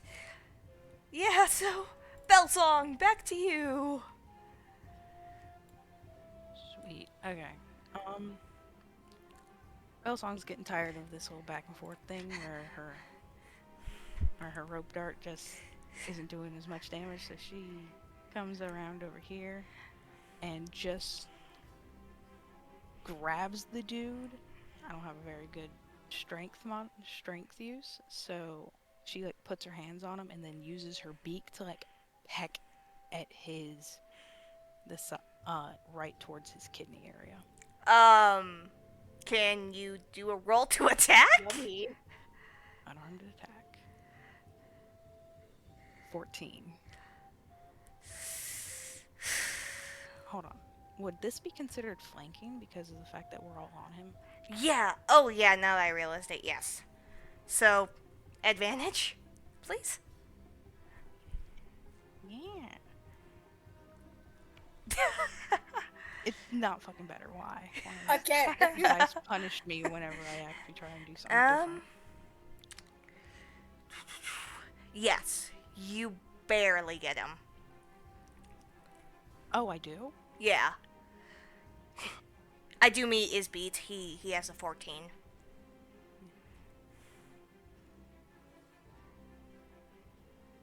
Alright, Sucks is that technically my damage doesn't have anything, but I'm using my beak and like piercing right into his. you can do a +1.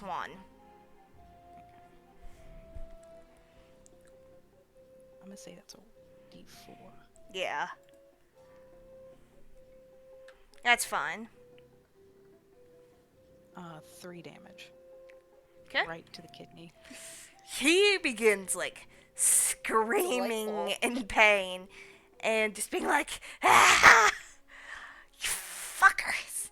And now it's Ferrari's turn as he is yelling into the night and causing a ruckus in Baldur's Gate.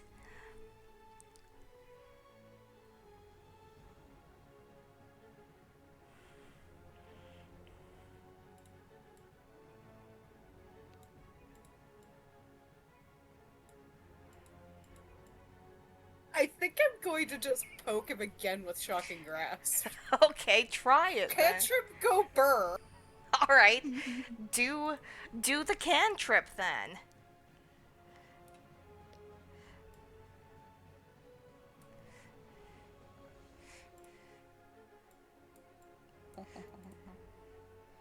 Okay. What'd you get? What was your roll? A 14. Sorry, I forgot I was on push to talk as well. Okay, yes, you hit him. Roll the damage.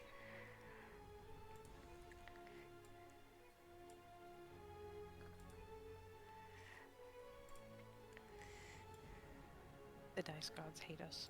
What was the damage? She transfers the Another electricity. Okay, well, you do 1 point of damage to him. Looks like this guy's not really going down easy. But yeah. In a shocking turn of events, I don't seem to be very good at this. Yeah, you're making a bit of a dent in him. Okay. Cornelia. Again, the one. Third time's the charm. The one physical attack she has. Go. We are flanking. Let's go. Let's go. Go! Let's go. All right. For 0 damage. What do you mean 0 damage? She has a -1 modifier to strength. So she just, because she rolled a 1, she deserved it. You ram into his armor and does nothing. She's convinced she's doing something, okay? She's helping. He looks at that and goes, "At least your bird buddy's helping." He'll bite his hand. That incurs no damage. No. Okay. You have no strength in your jaw either. You sang it all out. Just nah. All right. This is weird more than anything. It's not doing anything. It's just So, like, with his That weird turn, kid on the playground.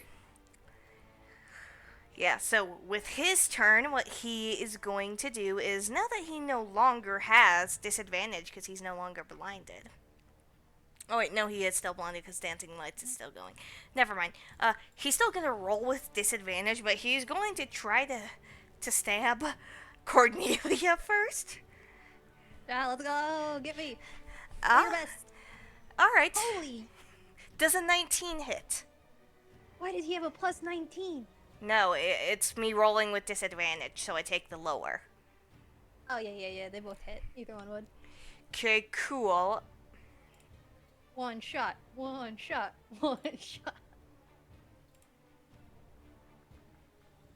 3 damage. Yeah, take 5 actually, because he has a modifier. 5 piercing. And then he will try to stab Bell Song. Oh, dang! That would have been good. Because I rolled a nat 20, but I'm rolling with disadvantage. Anyway, so does a 20 hit Bell Song? Yeah. Alright, stabby stab time. He's going to do the stabby stab, yelling at her to get off of his body. And just, he is so upset about having her doing that. You also take 5 points of piercing damage.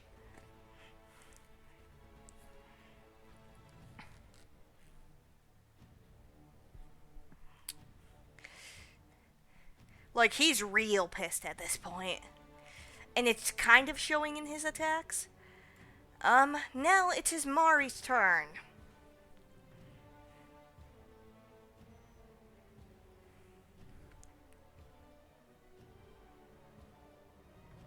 Yeah, I'm just gonna try to hit him again. Alright, do it. Look, I still believe the 3rd time's the charm. Yep. Well, that was a 12. No. Wanna give it another Oh, go? damn it. Yeah, we have flanking. Yeah. So advantage. Well, not just that, she has 2 Yep. attacks. Oh yeah. Okay, so what? Advantage too. What'd you get with the advantage? 21. Okay, yes, you hit him with the advantage. All right. Roll me damage. That 8. that was an 8. 8. Okay. Now he's definitely looking bloodied, y'all. He is a bit weaker. He is not having a good time. He's huffing, like, he's got some damage on him. Not a lot, but or not a full amount, but he's not having a good time. Alright. Attacking. Alright, are you gonna do your And I other do attack? Yeah, I am gonna do my other attack. Alright. Well, that was a 3. Uh, 7. no.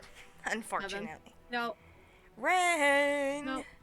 The turn is ye's. Okay, let me see. Can I cut in front of Virari to get behind here? If you would like to, I would allow that, yes. Okay. Would that include opportunity? She never actually moved out of his attack range. So would he take an attack of opportunity then?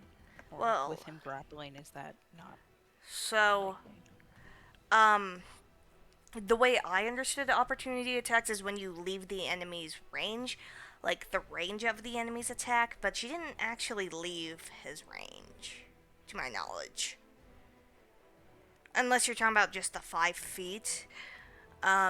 With him grappling, though, it'd be very difficult for him to take the opportunity attack anyway, so. See, I can be nice.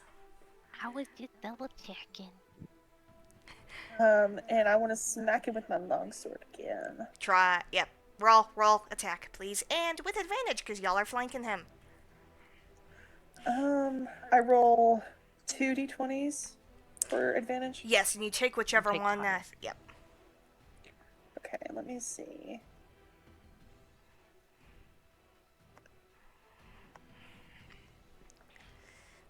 Dang.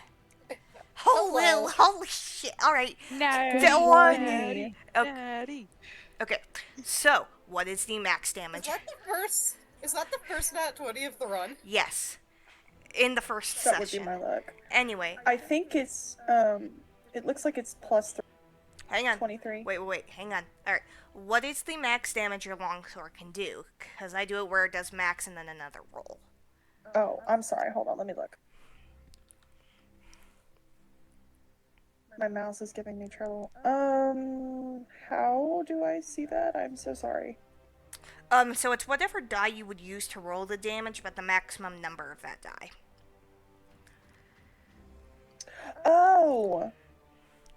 Okay, it shows me slashing damage is a d8, Okay? and something else is a d10. Slashing is a d10. What? You probably have piercing and then slashing. Yes.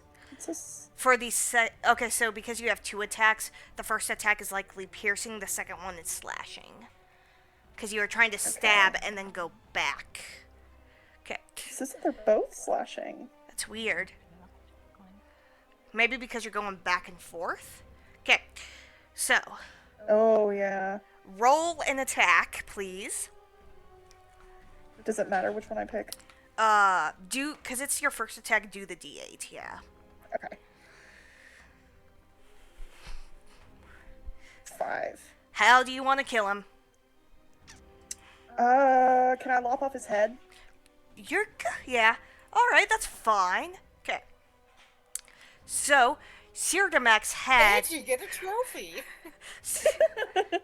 Sirdamak's head lops off of his body and begins rolling down the street. Lacrissa screams and runs away. While thanking you, like she screams about what a horrible man she was, and she's like, thank you, I know, girl power. Let's go, lesbians, let's go. Let's go. Is she damaged at all? She appears to be minorly so. A few cuts, bruises, and, the marks around her neck from being essentially choked. I would like to, just as like a kindness thing, use my healing kit to tend to her wounds real fast. So, in order to do that, as she would not naturally stop, Lacrissa trips on a rock and falls face first, giving you the time to, use your healing kit. Belsong scurries over, grabbing her kit out of her bag and heals her for 5 HP. Well, she appears to be mostly healed except for a couple cuts on her face. She bows, saying, thank you so much, as she runs away to safety. There does appear to be something odd with Serdamak. Now, obviously, to an extent, he's dead. Very, very dead. Super dead. At least his body is. Cornelia's gonna poke him with a stick. What's right? But his body seems to dissipate into almost ash and dust, like it had come from such things. That guy just turned into sand.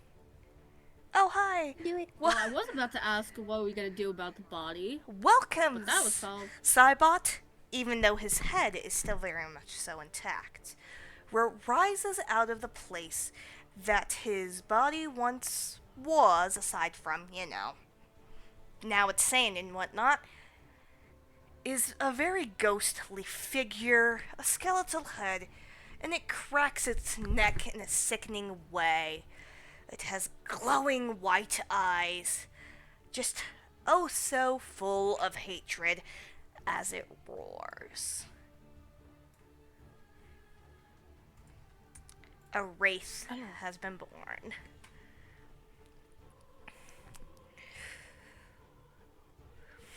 Oh. And it glares at all of the party with this expression that just reads loathing. Its breath seemed to form a misty mixture. It hovers above the ground, hissing with anticipation. Roll me initiative again, everybody. Again? Yep, new round of combat. Also, hi Cybot, thank you for joining in. They are in a boss battle. I was nice for a reason. It was because of this. Oh, Oh my gosh, it's not taking my initiative roll again. TP gay guys. Okay. Alright, okay. Initiative. Bellsong, what did you roll? I got a 14. Okay. Okay, I don't know why it rolled twice. I'm so sorry. you're good. SorAmaterasu, what'd you get? I rolled a 12. Okay. Oh my gosh, I need to remember how to... Virari, there we go. Cornelia, well, what'd you get? I got an 18. Okay. Alright. Modifiers. Yeah, I got a 21. My bad. Forgot about the modifier. Thank you. Wait, was that Cornelia or was that Mari? Cornelia, my bad. Cornelia. Okay. Real brief interlude just because my Discord acted up. Okay, so. If you would like to introduce yourselves, please, real quick. To the viewers, because we've had quite a few viewers join, so they may not know who is who. Like, which character belongs to who with the token. Hello. I am playing as Bellsong. I'm a artificer, Kenku. My name is Angel. Wonderful. Hello, my name is Chikai, also known as SorAmaterasu. I am playing Viroi Rustplume, an Owlin wizard. I'm Elf, and I'm playing Cornelia. She's a bard satyr. I'm Vanna, or Briefcase, as I've been called, and I am playing Rain and Summer, who is a paladin tabaxi. Wonderful, wonderful. Give me just a moment. I need to actually roll the race initiative now. Together we are the furry gang. Yes. There we are. Yes, the you bard. are Wait. all that, actually. I'm not Furry furry. gang. Furry gang. Oh my gosh, Honorary everybody. Honorary furry. Y'all. Paws and claws, baby. Okay. There you go. That's the new group Auto name. I said- initiative. Wait, but I'm a tiefling. Oh, you're a That's where tiefling, the yeah. claws come from. You get Face claws. I broke it. claws. Yeah, I got claws. Okay. Yeah. So we are going to start combat. So, it is the Wraith's turn first. What did the wraith You roll? forgot to ask me my initiative. Oh, I thought it was 5. I looked at the thing. Oh yeah, it's 5. Yeah, it's 5. Okay, Alright. I was able to look at the thing while my Discord was acting up. Okay. I believe they would think it's very nice to meet you, Cybot. They're just in the middle of a boss battle. Alright, Wraith. Yeah. I'm scared, guys. The Wraith rolled higher than a 21. Alright. Oh, Oh no. I So, can roll something higher than 24, says the Wraith. Pick a god and pray. okay. I got it, bro. So it is going to turn to Ferrari and Oh god, no. try to use life drain on her. Let's do it. Roll. That would be a dirty 20.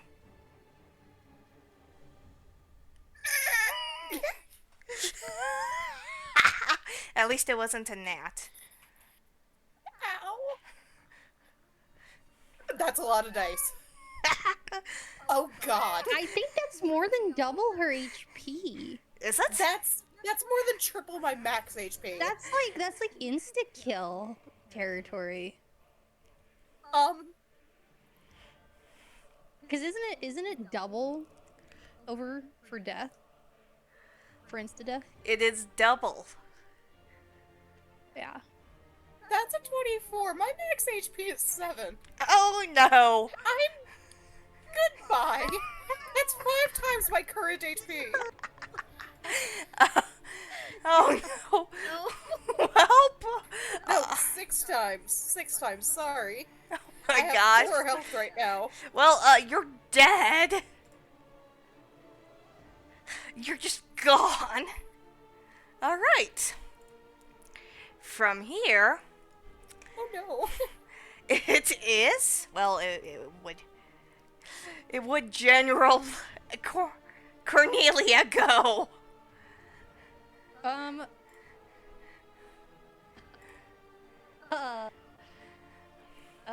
No longer using character brain, trying to use strategy brain to keep a way to survive this fight.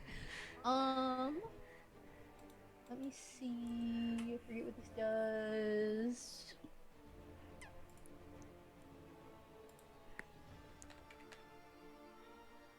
Okay, I'm going. Well, do we already have advantage because flanking, right? Yes. Do we still have flanking? Okay, never mind then. I was considering fairy fire, but we already have advantage. Is anyone that's still up damaged besides me? Yes, I am. no, not me. Are you within? You are. Okay, so Cornelia is going to do. She's gonna use her action to do cure wounds Okay.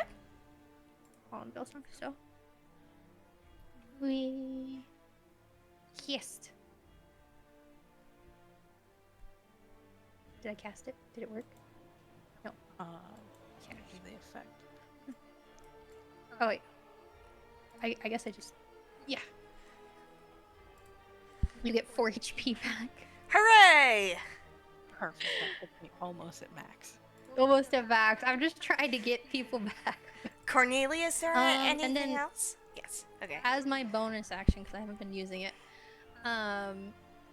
she's gonna play her little flute, and she's gonna give an inspiration die to, which is 1d6 to. She's gonna give it to. I'm just gonna look through real quick. She's gonna give inspiration to Mari. All right. Awesome. Alright, cool. Well Yes, then. you get to roll an extra 1d6 for your rolls. Well then, from there, it is Bellsong's turn. Oh boy, guys.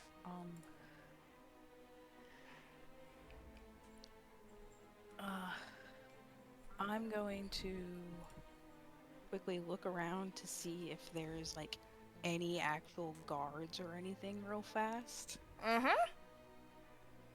There are. Nope. I was No? acknowledging it. Just make a run for it. Okay, now. I'm going to disengage Okay. and hold on, let me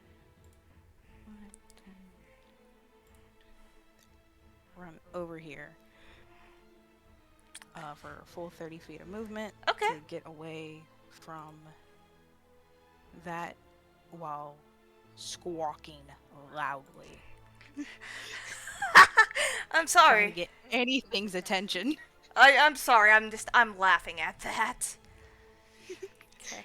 The sirens of hell are going off, and their names are Bell Song. Straight up. Yeah. It's like, it is the sound of crows, like the threat call that crows make, to be specific.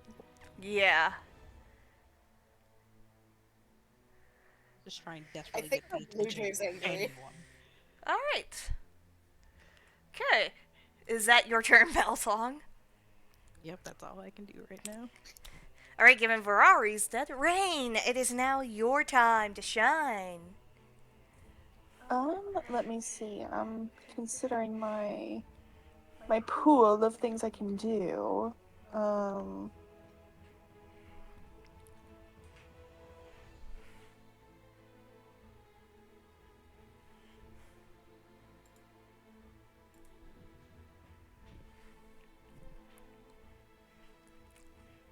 Hmm.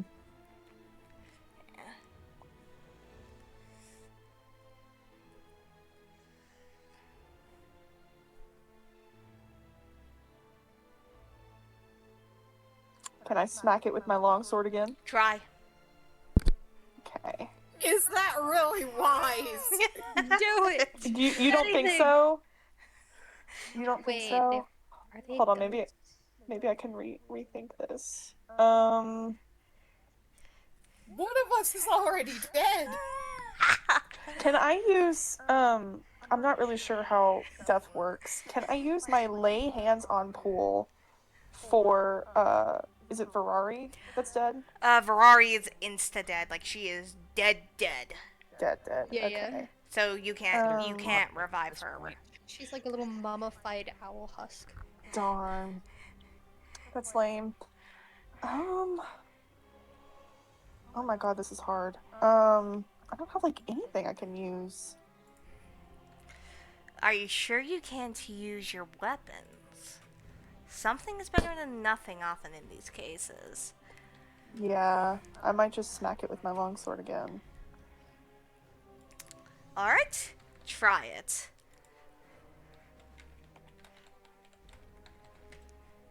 Did that roll? I don't know.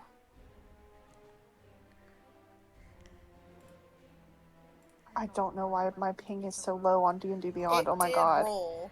It rolled a 20 after the calculations for the first one. Whoa. Holy shit. Let's go. Alright, well, you hit it. Roll your damage? Okay, hold on. I don't know if this is gonna work. My computer is being... Specifically, Firefox is being really low. I might have to pull out actual dice. Okay.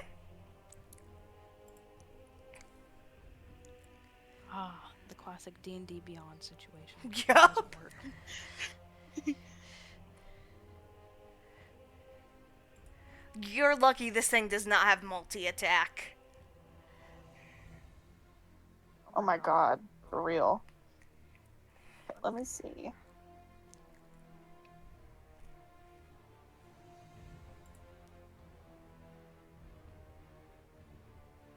Okay, it's a D8 I need to roll. Yes. I'm gonna have to pull out an actual set of dice. Okie dokie.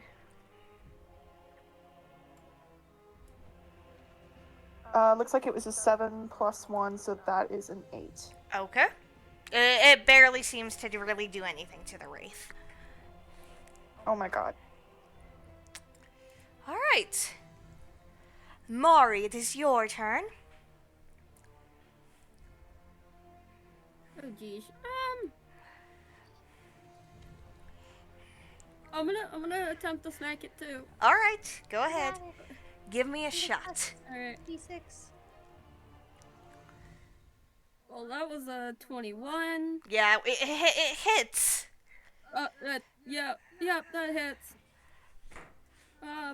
Short shoots and giggles because of flanking rules. Yeah, no, obviously going with that other roll. All right. It also Alright. doesn't really seem to do much to the ghost. Yeah. So now we are back to the wraith's turn. It is going to look at Mari, and it is once again going to try to attack using life drain. Okay. That is a dirty 23. Yeah. Okay. And that is going to be 12 damage. Well, I'm down. Make You're not dead. Yeah. But I'm down. Yep. Yeah. So it's just kind of hovering there at this point. Uh, and that's its turn. Cornelia, back to you. I think it's time to run. Yeah, Cornelia is Yeah. going to uh get him back up with Cure Wounds. Kablamo! Nice! 10 HP back! That was a good job. Yay! Yay! You're alive! You're awake! You're prone, but you're awake! Okay. Yeah! Are But there I'm alive! any That is my action. bonus action? uh, Just moving. I'm trying to decide because I use my action, so I can't disengage. Right. And you would take an opportunity Yeah. attack. I'm gonna stay within. Oh wait, no, I'm already in the exits that way. I will.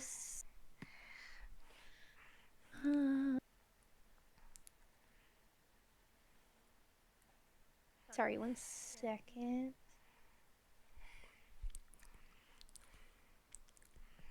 Can I haven't ever really played a bard before. Can I give multiple bardic inspirations out at once, or can it only be on one person at once?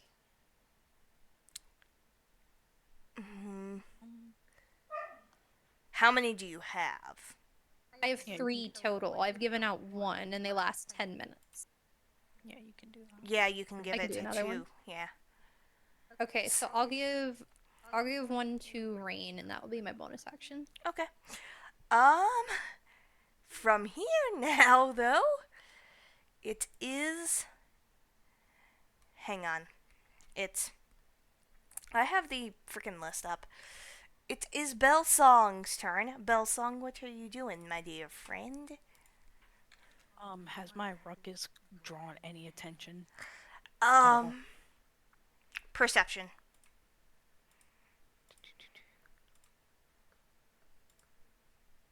That is a 16. There beeth something wrong with this version of Baldur's Gate. Oddly enough, there's not really anyone that seems to be around. Okay.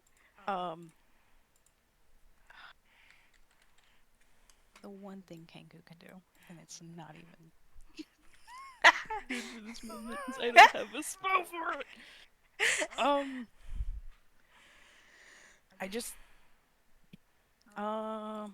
what is this big building point here? What's this? Let me pull it up real quick. Which big building? This one. See, is my point thing actually doing Oh, anything that. good? That appears to be a gate out of the city. Out of the city? Yeah. And you're telling me there's no one there? Not one guard, Perhaps. a single one, Perhaps. level 2, anything. Perhaps one that cannot be seen at the moment. I frickin' run over here, squawk, like, screaming at the top of my lungs, hopping up and down, being very loud, being like, pointing where everyone is, like, is. Trying to get, hopefully, a guard's attention. You don't necessarily see anything, but you feel as though something is brushing past you very quickly as though something heard what you were saying and was running Away or towards? towards. Okay. So I don't see this thing, but there is You something feel going it. by. Okay. I just keep making noise, trying to get as much attention and help to everyone as I can, and that's all I can do. You manage to get 3 of these invisible guys out. You feel it 3 times. But it doesn't seem to be much else. I hate this version. I hate. What is wrong with Baldur's Gate? Baldur's Gate 2 kinda suck. Are Yeah. we just in some kind of fucking ghost realm? Yes, it is a tough battle, Cybot. Okay, is that your turn? Yeah. Alright. Rain, it is your turneth. Okay. Oh my god, my mouse isn't working. This is driving me crazy. Can I realize that let me see. Is Bellsong like visibly off put by the feeling of these shadow people brushing past her? Can you see her? Oh yeah, can I see her? Like, are you close enough to see her? I don't know. Can I move and then be close enough to see her?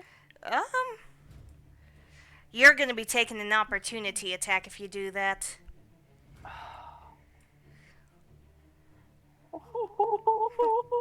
Okay, never mind. Let's see. I have divine sense. Okay? You can use that, yes. Okay. How do I use this? Do I just tell you that I want to use it? Is there not like a checkbox near your character?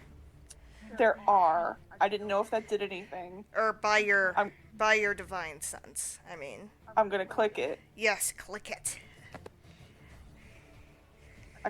I clicked it. Okay, so you can only sense. You can sense anything affected by the Hollow spell or know the location of any celestial fiend or undead. Yes. That is not behind total cover. Well, the wraith really lights up. Can I see anything even slightly closer to Bellsong? You see some of the guys that are coming out. They're in her area. So you get the general idea of where she is. So, hold on, give me 1 second. So, I can detect good and evil. Can I see if these are, like, with the Wraith or trying to help us? They are definitely trying to help y'all. Okay. Is this all I can do? It usually counts as your action, yes. Okay, that's fine. You can do a bonus move, of course, but Yeah, if you have anything for a bonus. I have... Do I still have Bardic Inspiration? Yeah, you have a 1d6 to your. I think it's it lasts What, a minute, saves? so it lasts 10 rounds. Yep, because each round is 6 seconds. Gotcha. Okay. It can What be can used I on a- do with that? It Go can be ahead. added. The 1d6 can be added to any ability check, attack roll, or saving throw. Yes, thank you. Gotcha. Okay, that makes sense. Can I...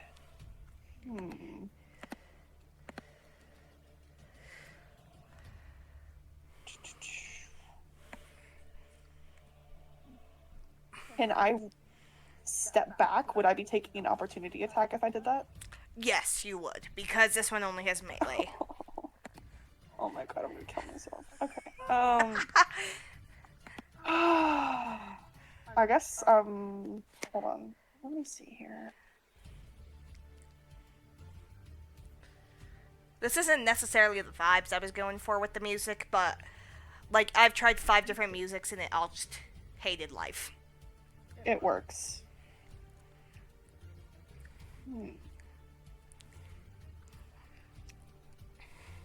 Can I shove the wraith, or would my hands go straight through it? Your hands would go straight through it. It is incorporeal. Whatever the heck it is. Yeah, non-corporeal. So my longsword's gonna go through it. Yes. Well, actually, so the swords do hit it. It's like organic material, kind of. Plop. I see. I see. Oh my god.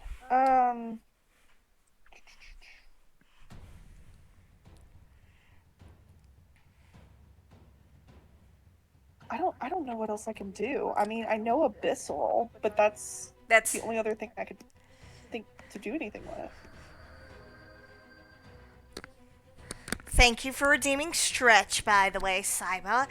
It does get difficult sitting here sometimes for so long. You can also just use the help action. I'll count it as advantage on someone else's turn. Yeah, let's do that. Whose turn? Let's do Mari's. Alright. So, with that being said, speaking of Mari, it is your turn. Alright. I'm just getting up from being prone. I can't do much, huh? I would allow you to attack at disadvantage or whatever you want to do.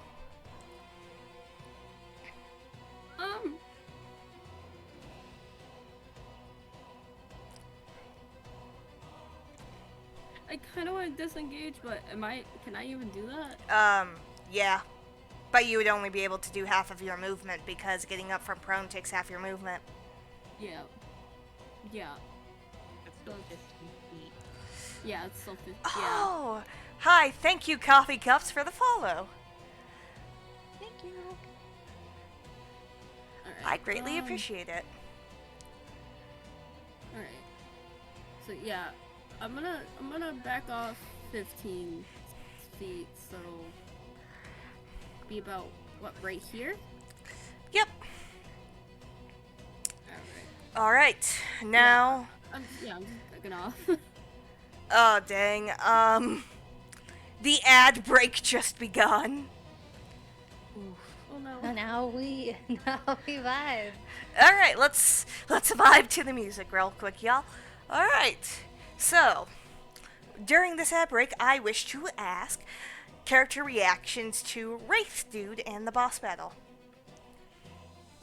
There's a method to the madness on the DM side of things, just so you know. I died. Cordelia doesn't like ghosts. Kind of frightened. And upset that everybody got knocked out. Died. Alright. Cool. So everyone's just Man, I was looking forward to this character too. We'll find a way. There's I'll clerics find a way. around here. I was about to say we'll pull together I all don't our think a gold. cleric can heal doom death. Some clerics can. We have your corpse. That's all they need. They also need a diamond. Worth at least Well, 500 and gold. money. Well, you've never seen persuasion rolls like this before. Exactly. No, literally. One. Rise and sleight of hand. No, I'm assuming they literally. won't take my amulet. Guys, it's literally a material that the spell needs. I know. Well, same you're with telling high me, school you're diamond. telling me these churches don't carry that. Anyway, so, now that we are back from our lovely ad break, the Wraith does something odd. It floats down. It doesn't attack anybody, it just floats underground. Those who are still alive notice what feels like an earthquake. The earth rumbles, shakes. Baldur's Gate starts to split apart. Fall apart, pieces of buildings crumble and turn to ash and ruin.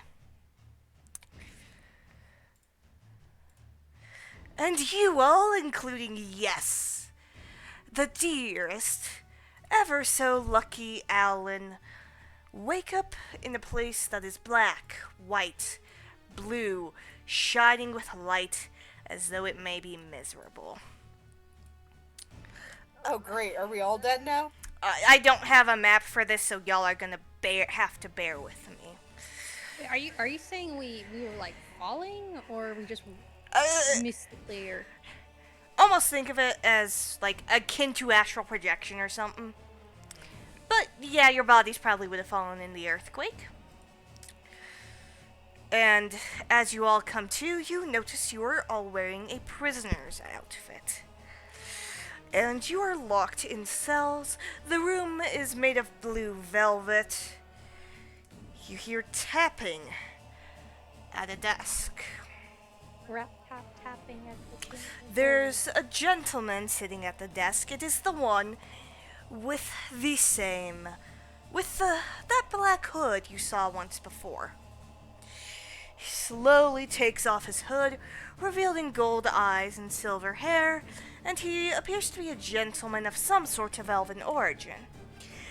Welcome to the Velvet Room, dear adventurers. I'm glad to see that my caravan has arrived mostly safe and sound. He looks at the owlin who perished and snaps his hand, therefore essentially bringing her back to life. You also see different things such as a guillotine, an electric chair. Ah, an interesting perception of the world. It appears that the storms have made the populace believe the world is a prison. He stops for a brief moment, and you see what appears to be two young children. Their hairs are also that silver, and their eyes are also that gold, he said. And this very mysterious gentleman looks at you as if studying a piece that he would like to sell. So, you've met your first failure and ended up here. How did it feel to be bested by a ghost of a thief? We would have beat him. We weren't given enough time. Sure, but life doesn't always give everyone enough time. Does anyone else have any thoughts on that matter?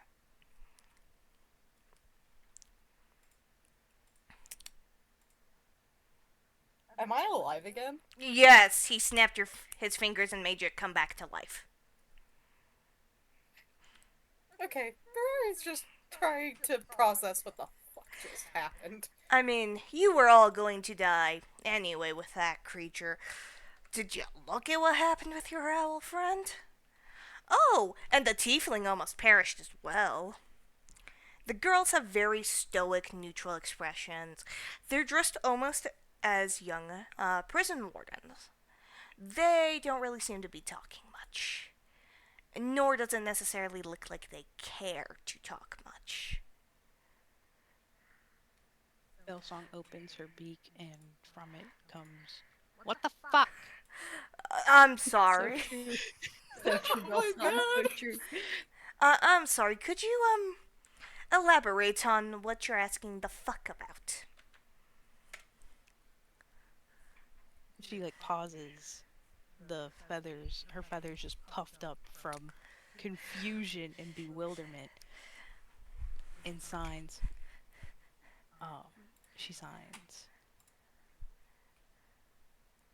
Was that like a weird dream? Did we actually die? What just happened? Oh, you were asking about the details of the matter. Not most would care about those. Are you sure you would like to know them? Because I'm more than happy to give them to you. His voice is very eloquent, like he's been practicing the speech for a long time. And he's just been waiting. Oh my gosh. Yeah. She signs. I would You have like way to too much know." free time. Oh my gosh, y'all. I have a question out Yes. of character. So we're in prison uniforms. Do we still have our gear? Like, do I have my sword? Yeah, you would have your gear. I'm just saying, like, pretty much your, like, you would appear to have prison uniforms, I guess. Gotcha. Okay, I understand. Thank you. Okay. So yes, would you actually like to know the truth of the matter? She nods and it's like, yes. So that gentleman, well, if you could call him that, wasn't the happiest in life. Most people weren't. Gosh dang it, music bot, let me play my freaking music. I can't That believe is he in said that. character now. No. He broke the fourth wall, guys. Just he just turns around and looks at the jukebox like, work. he, you see the gentleman go, God damn it, just work! I am trying to do a monologue. I could use some very, very thematic music. Looks on looks at the rest of the group and she signs, this guy has too much free time on his hands. You see one of the girls then kick the music box. Are we all in separate cells? Yes, you all are in separate cells. Okay. Each other. Yes, you can see each other. Is my cell next to Liaolin? Sure, why not? I offer them a half-eaten apple. That's true friendship. Yummy. That is such true friendship. It doesn't seem to work. Unfortunately, just the one girl kicking the jukebox as it stands. She also does not seem happy about it either, though. Okay, I'm just gonna do this at this point. Eh.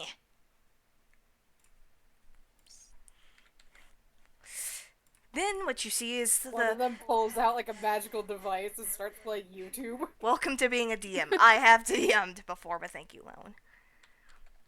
We could use jockey music. That's a good bot too. Jockey doesn't work with YouTube anymore. What the heck? The girls have accidentally started playing a different song, causing the gentleman to look at it like, huh? This is a box of cereal.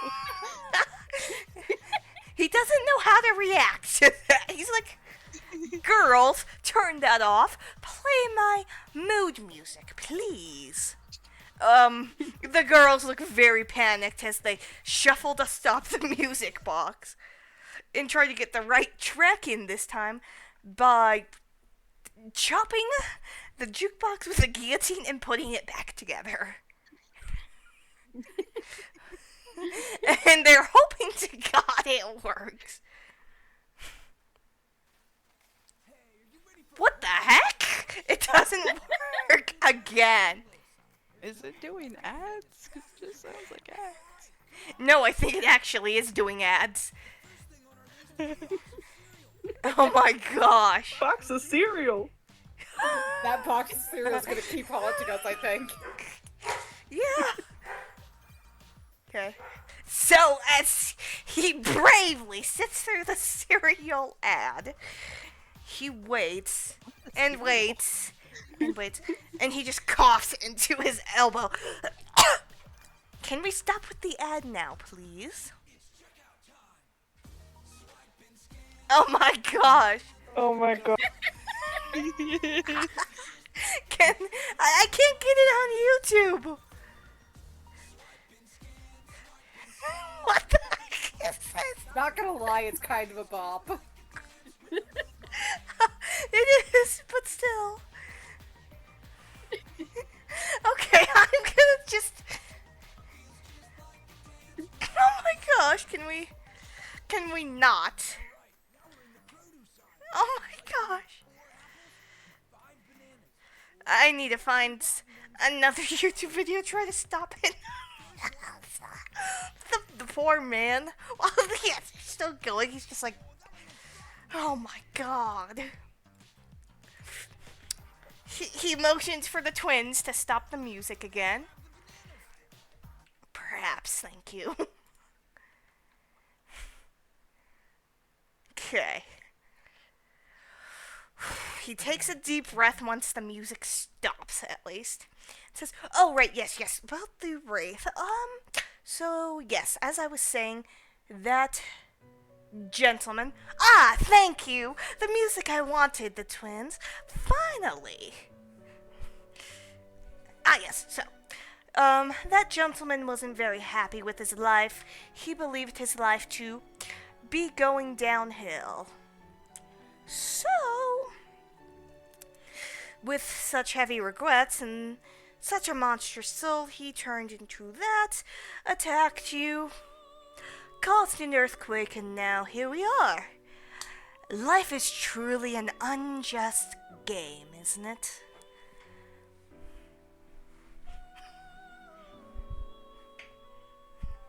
The jukebox is somehow glowing gold now, playing the correct tune.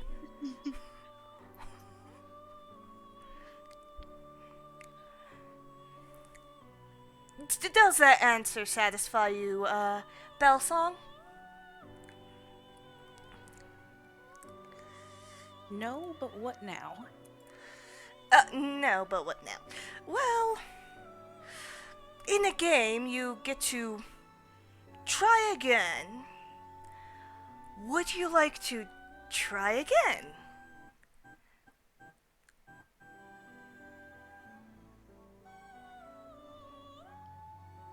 Yes.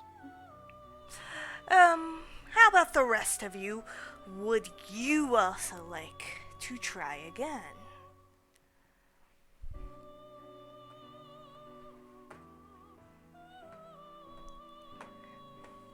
Mirari just kind of gestures to one of the other, to one of her fellow prisoners, as if to say, I'll do whatever they're doing. Thanks. Ah, a follower. I need some sort of yeah. check to figure out what this dude is, too. Oh yeah, can I use whatever the heck? Hold on. Dang it, twins! You just... Can I use divine sense? Yeah, you can use divine sense, that's fine. Hell yeah. Okay. I use divine sense. What does divine sense tell me? You can find out if a being is celestial, right? Fiend or undead, yes. And celestial. He's a celestial? Do I make an What about the- Arcana check to tell for myself? Can you make a what now? Well, what type of check do I make to figure out for myself? Arcana. Arcana. A 7. He's weird. You can't tell, he's just a weird dude. Weird, like, starry guy to you. Ah, Creepy old man. thank you again, twin. Let's hopefully keep it this time, please. Can I tell if the twins are different than him? The twins also seem celestial, but it's very faint. Gotcha. So, I've gotten answers from a couple of you. Would you like to try your journey again? In regards to... To this festival, to what you did with the gentleman, to, your life, because otherwise, unfortunately, I believe you would perish. It's just a do-over? Think of it as such, but you have more knowledge, you will keep your memories.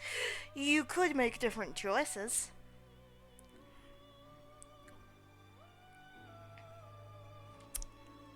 Perhaps we can come to a deal regarding your lives.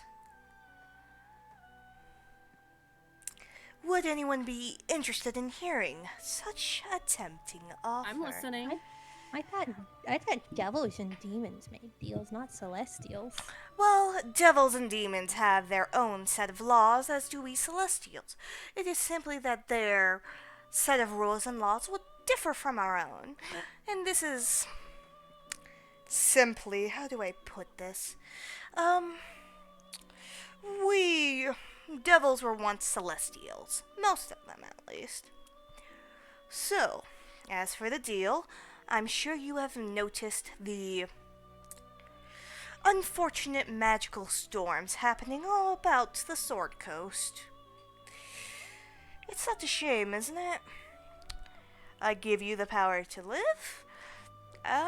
For some of you, I might even bestow gifts or powers upon you as you grow.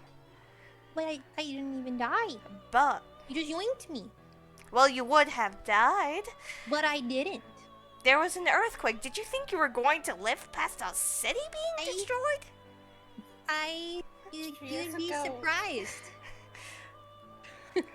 What? Did one of you just straight up die? The other one got knocked down and almost died. I mean, I'm okay. My Also, life matters very little. your bodies are in the chasm, so to speak. You all did sort of perish.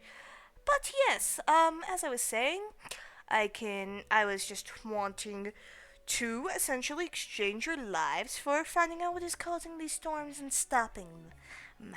If you don't mind, the people of the Sword Coast seem very anxious and not hopeful for the future.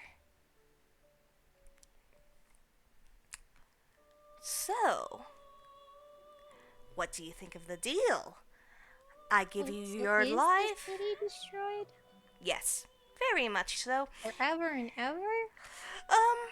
Well, you know, with this do-over, I could give you your lives, send you back to when you were alive, and you could make the correct choices.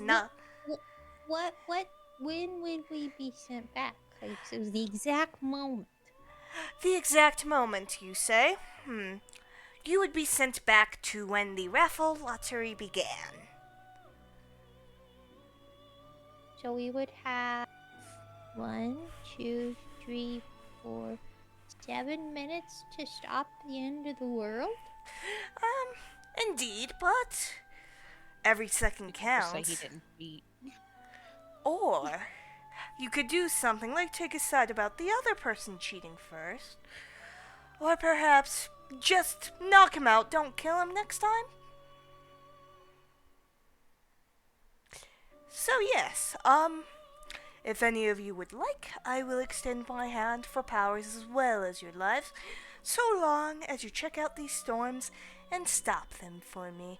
Like I said, it's quite disappointing to see what the people of the Sword Coast have become with them. They are very anxious, they are very distrustful. It's not how people should be. So, do we have a deal? What about my soul makes it yours to barter with? Well, you're dead and I kinda stopped y'all from going to hell. I'm with them. My soul is mine. I don't Would- want to How do I trade it kn- away. How do I know you're being honest? Celestials can't Well, lie. if I wanted to... Oh, can they not? Okay, retcon that. Oh no, like Um, Flame says, like she signs that. Yes, as your Kenku friend has described, I as a celestial being cannot lie. It's not even like the Fae thing where I could get around it. So, I am being serious.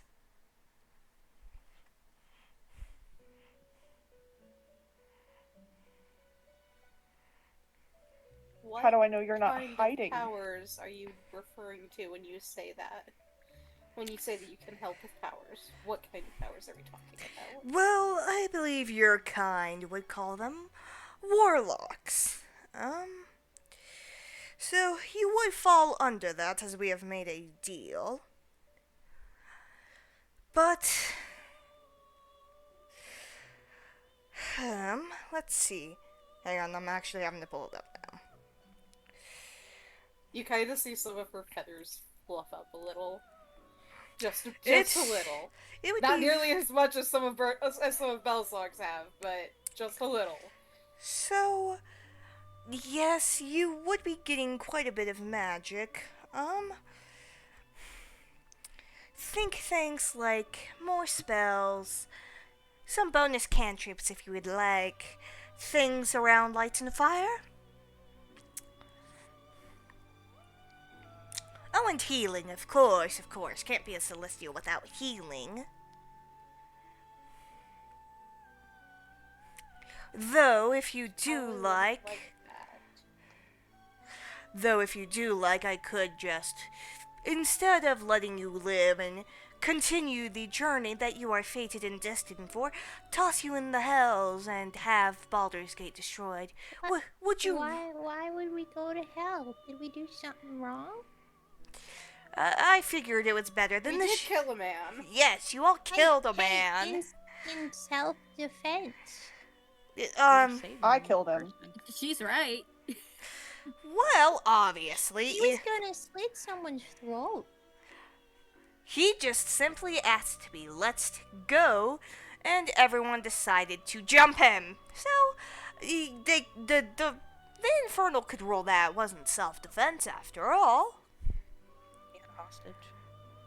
Yes, of course he had a hostage, but he said he would let the hostage go if he was allowed escape. Did he not? I'm the one that killed him. Wouldn't Unless he I was be the fine. one going to hell? No, you all had a part in it. Like, you wouldn't have been able to kill him unless your friends weakened him. I didn't do any damage. Or tried to weaken him. My swords kind of kick ass, I don't know. It's true. I mean, True. if you all go back and live, I will also give you a good chunk of money to get your journey started. How about it, huh? How much? Well, we did speak before about 250 gold per person, plus the ox bezoar for the Kenku. Naturally, the Kenku. You're saying our souls are only worth 250 gold? 500. I feel like it should be more. Wait. We did come to an agreement, did we not? About the caravan's cargo being delivered safely and you get 250 gold a person. Well, most of the cargo got delivered safely. Some of it didn't. I never said I would make a promise.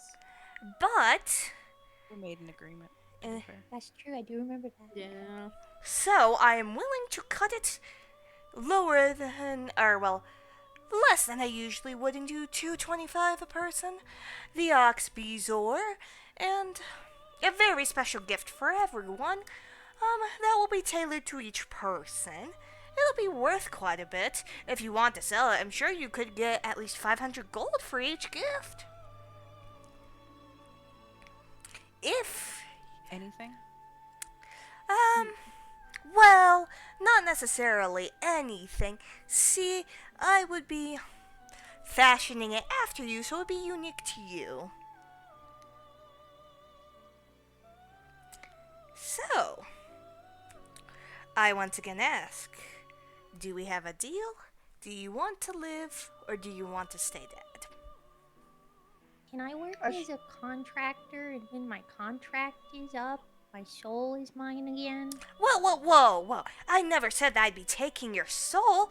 All I said is that I want you to live and stop the storms. Once you stop the storms, it doesn't matter to me what you do with your life, and if you perish between now and then, your souls certainly aren't mine. You only get bell song signs very obviously like he only gets your soul if you make a deal. Yes, of course, but in this deal, I'm not even asking for your soul. I am asking you to live, so you may do work for me, and then continue on with your lives as you see fit. I mean, I'm gonna need, like, benefits. Bell song just agrees. Well, I did bring up the gold, the gifts, the powers. Would you not consider those benefits?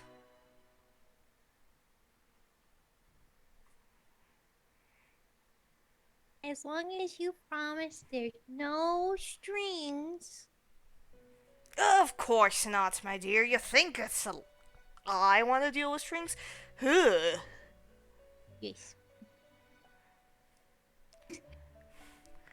But, in any case, all of you are bound by a contract anyway. Perhaps you could figure those out too.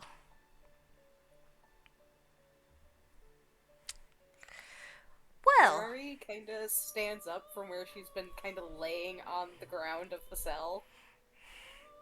And she just makes eye contact and goes, I'll take the deal, but no powers. of course, it was merely an offer. You may choose to take them or not. How about you, dear tiefling? Um, you know what? Yeah, I'll have a deal. But I do want Alright. the powers. Alright. Not. I'll see what sort of powers. We will talk in private later about that.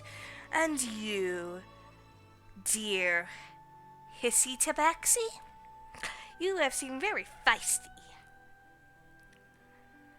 She kind of wrinkles her nose and fixes him with a look and thinks for a moment before saying, I'll only do it if everyone else does. Wonderful, wonderful. Looks like we have come to an agreement. And he claps his hands twice and smiles brightly. He bows and says, well, we shall meet again in between dreams and reality. And that is where we are going to end the stream for tonight. Well, the session. So, if everyone would like to say their goodbyes before I do. And Bye. Bye-bye! Good night. Bye bye. alright. Catch you guys later. Okay. Thanks for watching.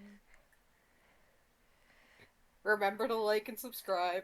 Well, this is Twitch. But yeah, thank you. You were going to put it on YouTube anyway, you told me so. Yes. You told everyone so. Well, yes, because Remember to like and subscribe and follow and Catch us on Mondays. yes, of course. support on Ko-Fi. Thank you for doing the advertising for me, everybody.